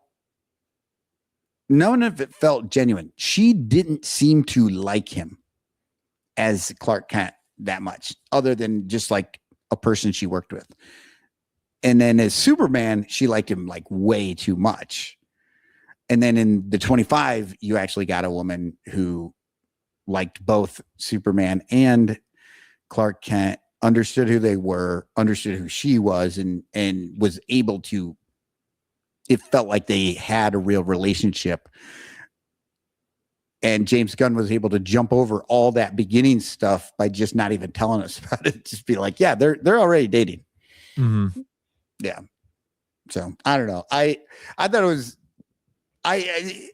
oddly, it's one of my favorite moments is both that argument and then later when Clark is like feeling all dejected and she like brings him some hot cocoa and they're talking about whether she's like, I'm punk rock and you're nice. He's like, I'm punk rock. And she makes fun of him. And the whole time the Justice Gang is out the window, like fighting this like monster. He's like, oh, it's just an imp. Yeah. I love that. That was such a good, that part of the movie really did a lot for me. Like I said, I never watch movies multiple times. Like that's just not something that I do. I've seen Superman 8 million times and I will still watch that there's got to be a reason behind it for me. And usually it's like all the movies I watched when I was a kid, I'll watch those now. And so I'm rewatching, but new movies I generally don't rewatch. In 1 year, I have seen Superman 4 times. And I'm the one that told you, let's do this. Let's do this movie. And you agreed to it. And you say you just watched it. Mhm. So you've seen it once. Yeah. I texted you when I saw it last year and I said, you need to go see this movie. And I was like, you need to take your son to it because I knew you guys were going to go see Fantastic Four. It was right around the same time. And I personally, Fantastic Four failed to me. Like it was a generically okay movie, nothing special, while like Superman was an amazing movie to me. I don't know. What do you think? Because that was the movie you went to instead of this one. So the reason I did was because my son was really into Fantastic Four. Nothing to do with the he did see this film though on HBO when it came out. So he really likes this film. Yeah. So I actually was rewatching this today in the morning just to freshen up because I watched the 78 version and I was rewatching some of it. In the morning when he woke up, he came downstairs and he saw me watching it and he was watching it with me again. So he really enjoys it. Yeah, I should have seen this film sooner. But also I had like a backlog of like 150 films Tony has told me to watch that I have to get to too. Right. Oh, well, I mean, there's so many movies out But, there, and you do 2 different movie podcasts, so it's like, yeah, but I should have watched it sooner. I really enjoyed it. I wish I would have saw it in the big screen. Which I'll probably go see the second one in the big screen. I don't know about Supergirl because I asked my son if he wants to go see. He hasn't said he's kind of iffy and he wants to go see it. But Supergirl is going to be a tough one. I think. I don't know if I'm into where they're going with her character. I thought they introduced her badly in Superman. She showed up at the end, and apparently she was drunk, but she was on Earth, and he's like, and then he had to like, oh, this is another thing I wrote in my notes. The Fortress of Solitude, right? 1978 Fortress of Solitude. He's the only one that's ever there, and he's watching his videos, right? Yeah. In 2025, Luther's able to find it, able to get in. There are robots in there. There are all sorts of stuff. So it's not the Fortress of Solitude, really, because people seem to find their way to it somehow. Well, he does explain how Luther, because remember he said Luther took a strand of his hair. Right. No, I get that. Like Luther was purposefully trying to find him and was able to get in. I guess my point was, I felt like in that movie, it should have been called the Fortress of Exposition, because every time they were in the Fortress of Solitude, they were just telling us stuff. Like the robot was telling us about the parents and the backstory and what he likes and all this stuff. And then when Luther shows up, like he basically tells you everything he's about to do. Like it's really funny to me how much exposition happens in the Fortress of Solitude in that movie. Yeah. It's pretty crazy. Also, like, how does Supergirl come to Earth? Like, meaning, I don't know. Do you know the whole origin behind that? Like, I thought Kal-El was like the only ones that was sent there. Was she just randomly sent to? In the comics, the idea was that they had sent her before him. Mm-hmm. She's actually older than him, and she was sent to Earth to watch over him. Her ship got lost in space, and so he landed, grew up, and then she showed up. So she's younger than him. It's like that's like the generically canon story of how she showed up, but she's his cousin, and she, so like Jor-El's like brother or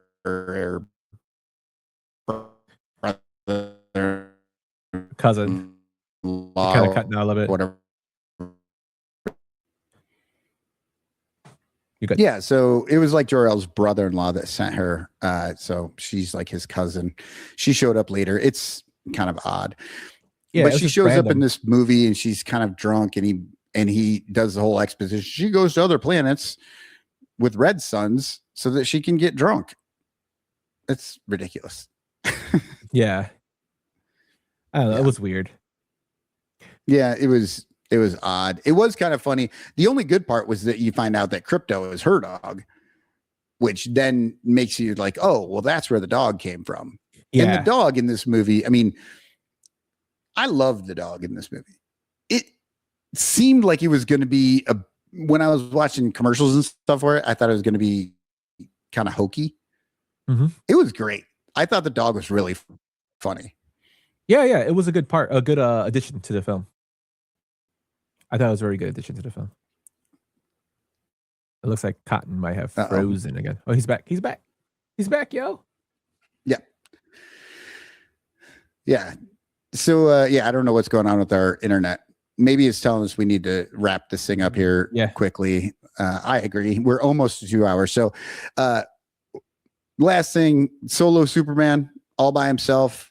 He's the only metahuman. Like, there's no other superheroes. Versus the new one, there's lots of supervillains, metahumans. There's the Justice Gang. I thought the Justice Gang was great. I never knew much about Mr. Terrific at all, but they made him awesome. Oh yeah.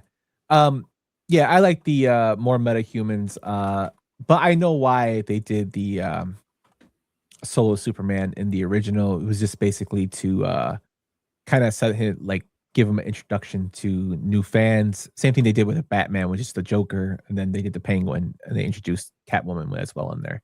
Yeah. So they're just giving him a little taste of what it is. Yeah. Did you, I mean, I guess the big thing was like, did you kind of prefer that? Do you like a movie that focuses a little more just on the one character, or? Well, I think if it's done correctly, go focus on multiple characters like the 2025 Superman. You had Lex Luthor, and then you had, the Justice Gang that was out there. And you had not just that, you had the little monster that they killed. On top, then you had NoHo Hank. Yeah, Metamorpho. Yeah, I call him NoHo Hank from Barry. Right, but exactly. He becomes a member of the Justice Gang, but that was all done very, very well because even though it was a side story, it still gave oomph to the bigger story picture. It was all fleshed out very well. And in the world of comics, there are so many damn characters and powers, and you have to kind of do that in these films now. So it was and he kind of gave them equal enough timing to develop them, but not spend too much time on them, which I thought was kind of cool.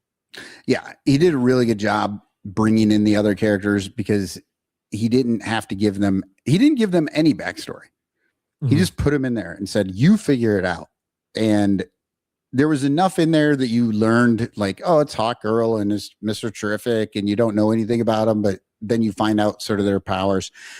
He used the Green Lantern, which people are maybe a little more familiar with, but they used the Guy Gardner version, which is notoriously the biggest asshole version, which I thought was good. And at the end, when he's fighting, like, there's these hands popping out of the sand, knocking over tanks that were like middle fingers flipping things off. I thought that was good. Oh, it's like when they're like, you should join the Justice Gang. And he's like, wait, we don't give this any, invitations to just anybody. And he's like, Justice Gang, that's a cool name. He's like, you're in. Yeah. It was funny. I will say, I think the original 1978 was also funny. But it was 1978 funny. I think if you were alive and going to the movie in 1978, I think you found it just as funny as we found the 2025 version. Well, one thing I think lacked in the 78 film was Luthor has all this money, and it's just him, Otis, and Tessmacher working together. While in the newer film, he has all this whole army and the Bavarian president, and he has all this money showing. But in the 78 version, it's like they're doing their own schemes, which is kind of weird. Yeah. Well, and I will say the 1978 Lex Luthor lair is better. The old train station underneath Metropolis, I think that is just a great set. I loved all the stuff they were doing in there. I like that one better than the 25. But also, I mean, we haven't really talked about it. Like, Lex Luthor figures out this pocket universe, and he has all these portals so that people can go in and out.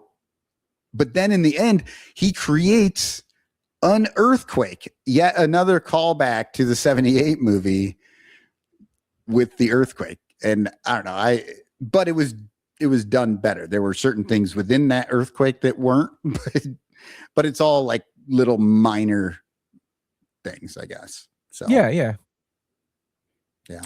All right, I think we're ready to come up with a Act 3, a decision on this thing.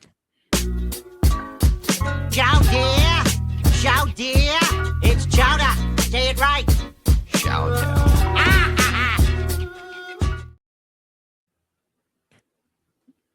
So, all right, Cotton, give us the rundown for the how we name this stuff. So the judges' scorecard, we are looking at the original, just saying whether we liked it or not. But the remake. Is it a remake? They just remade the original. It was basically the same movie. A reboot, which would mean it's actually really good and should get sequels. A rename, which means that the movie had nothing to do with the original and they really should just rename it. Or rethink all your plans. You shouldn't have done this in any way. Those are our categories. What did you think? I would say, I don't know if any of these actually contribute to it because it's a reboot, but it's not really a reboot. It's more of a sequel to a reboot. I guess reboot would be probably the closest thing. But kind of a requel. Yeah, a requel, like a reboot sequel, basically. Yeah. But a good one, unlike when they did with fucking Halloween Ends and all that shit. Oh, yeah. But by the way, God, who was it? Somebody, one of the women, I think, was in Halloween 2, the new Halloween 2, from 2009. Who was it? I think it was Margot Kidder. Oh, maybe. Yeah, Margot Kidder was in Halloween 2, the 2009 version. But that's the Rob Zombie one, though. Yeah, which is amazing that she was in that movie. Yeah, I think it's reboot.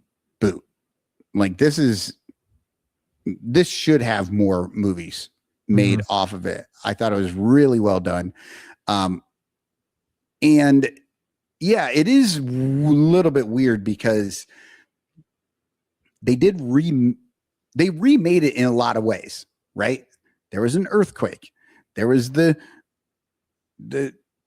real estate scam. There was the Miss Tessmacher and Otis and like all these things, but they were just done slightly different. And once it was all put together, it did almost seem, because I watched 78 and then 25, it seemed like it could have worked as a sequel. Now, if it was an actual sequel, it would be weird that Lex Luthor was already out of prison and, doing this stuff already. So it can't be a real sequel, but yeah. This one, he still, has good public fare. Michael Ian Black interviews him, which is another horrible actor. Yeah. But then, and they introduce a lot of like cool things, like the Justice Gang is funded by the Lord Company. And that is the bad guy from Wonder Woman. And so obviously something's going to come of that later. The fact that the Justice Gang is being funded by the Lord Co. or Lord Corp or whatever, but it's just like Luthor Corp, where they are bad guys. And so they don't know they're being funded by bad guys. So that'll be an interesting when they decide to wrap that thing up and figure it out. Yeah, and Gal Gadot would not be coming back as Wonder Woman. And that's good. I don't really like her as an actress anyway. So I will be happy to see who they I liked her. Anybody that they choose. And then I didn't like her. Yeah. I've never thought she was very good at it. Like I thought she was attractive. That's about it. Yeah. But okay. So I think it's reboot. I think they need to make more movies. They are making more movies. I loved this movie. Amazingly, I've seen it a bunch of times already. That's something I'd never do. And when I choose a winner here, it's like, do I go to the 1978 that I've seen like almost 200 times? And I watched it this week and really enjoyed it. I really did. Like I had such a good time sitting there watching that movie. The only thing I didn't like about it on this viewing is something that just can't be helped. And that's just 1978 graphics, right? That's the only thing. Everything else was enjoyable. Now, if I was thinking about somebody who's never seen that movie and they're going into it with 2026 eyes, I don't know that they would like it. I don't know if the plot and some of the goofier stuff, I don't know that it holds up. I think for me, I would have to go with the newer one, and the reason being is it doesn't have that stupid flying scene. That's Agreed. the only bad thing about the original that I really just was like, come on. Yeah, And the opening credits, but that's just because the credits are just long. But it's fact about the flying scene, I thought that was like so corny. I'm like, oh, come on. Yeah. No, so I think we're agreed. I mean, I think this new one, the 2025, it's the movie. If I had to choose one, that's the movie I would say, no, let me watch that one again. I think it's the better movie. I think there's more going on. It's a deeper, more complex movie. A lot of stuff we didn't even get into. Like there's so much more to this movie than what we talked about. Because honestly, we just didn't have enough time really, which is crazy for a 2-hour podcast. Like it's just a really good movie. James Gunn was great directing it. Everybody did an amazing job. So yeah, I can't wait for 27 when the next Man of Tomorrow is the next one that's coming out. Yeah, and again, this is we didn't even go into the political aspect of it, which could have been like another 2 hours. Right. So it's just a lot of good things for it. Yeah, there were so.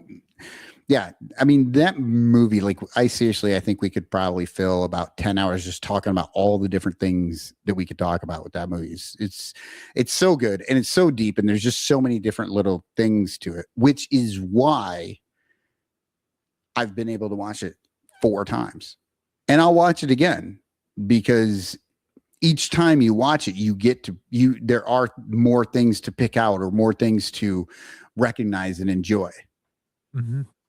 So, all right. So the reboot won again. Yep.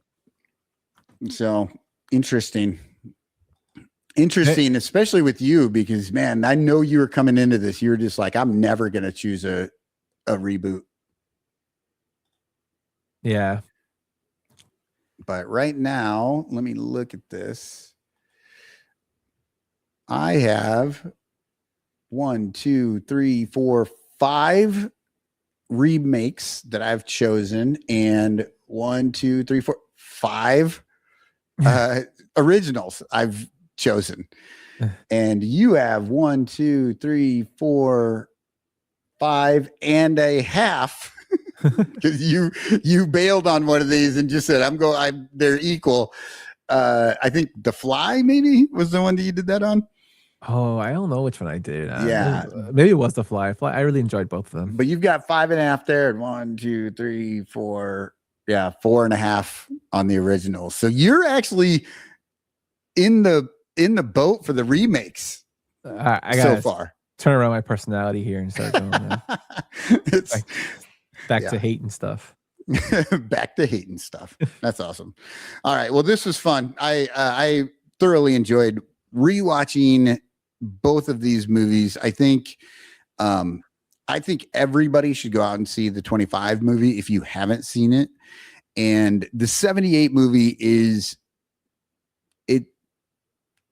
If you've never seen it, just understand it's a 50-year-old movie, and it's not going to give you the things that you want, but I really enjoy that. I still think it's a good movie. I think a lot of it holds up, if not all of it. Yeah, I totally agree. Couldn't say more. Yeah. Cool. All right. Well, until the next time we do this, after we schedule it 4 or 5 times, we'll be back. Maybe it won't be 4 or 5 times. Maybe it'll be one time. Yeah. No, I can't wait till the next time. We'll pick 2 more movies that are technically the same and talk about how they're different. Yes, sir. Cool. Take it easy. All right, take it easy, guys.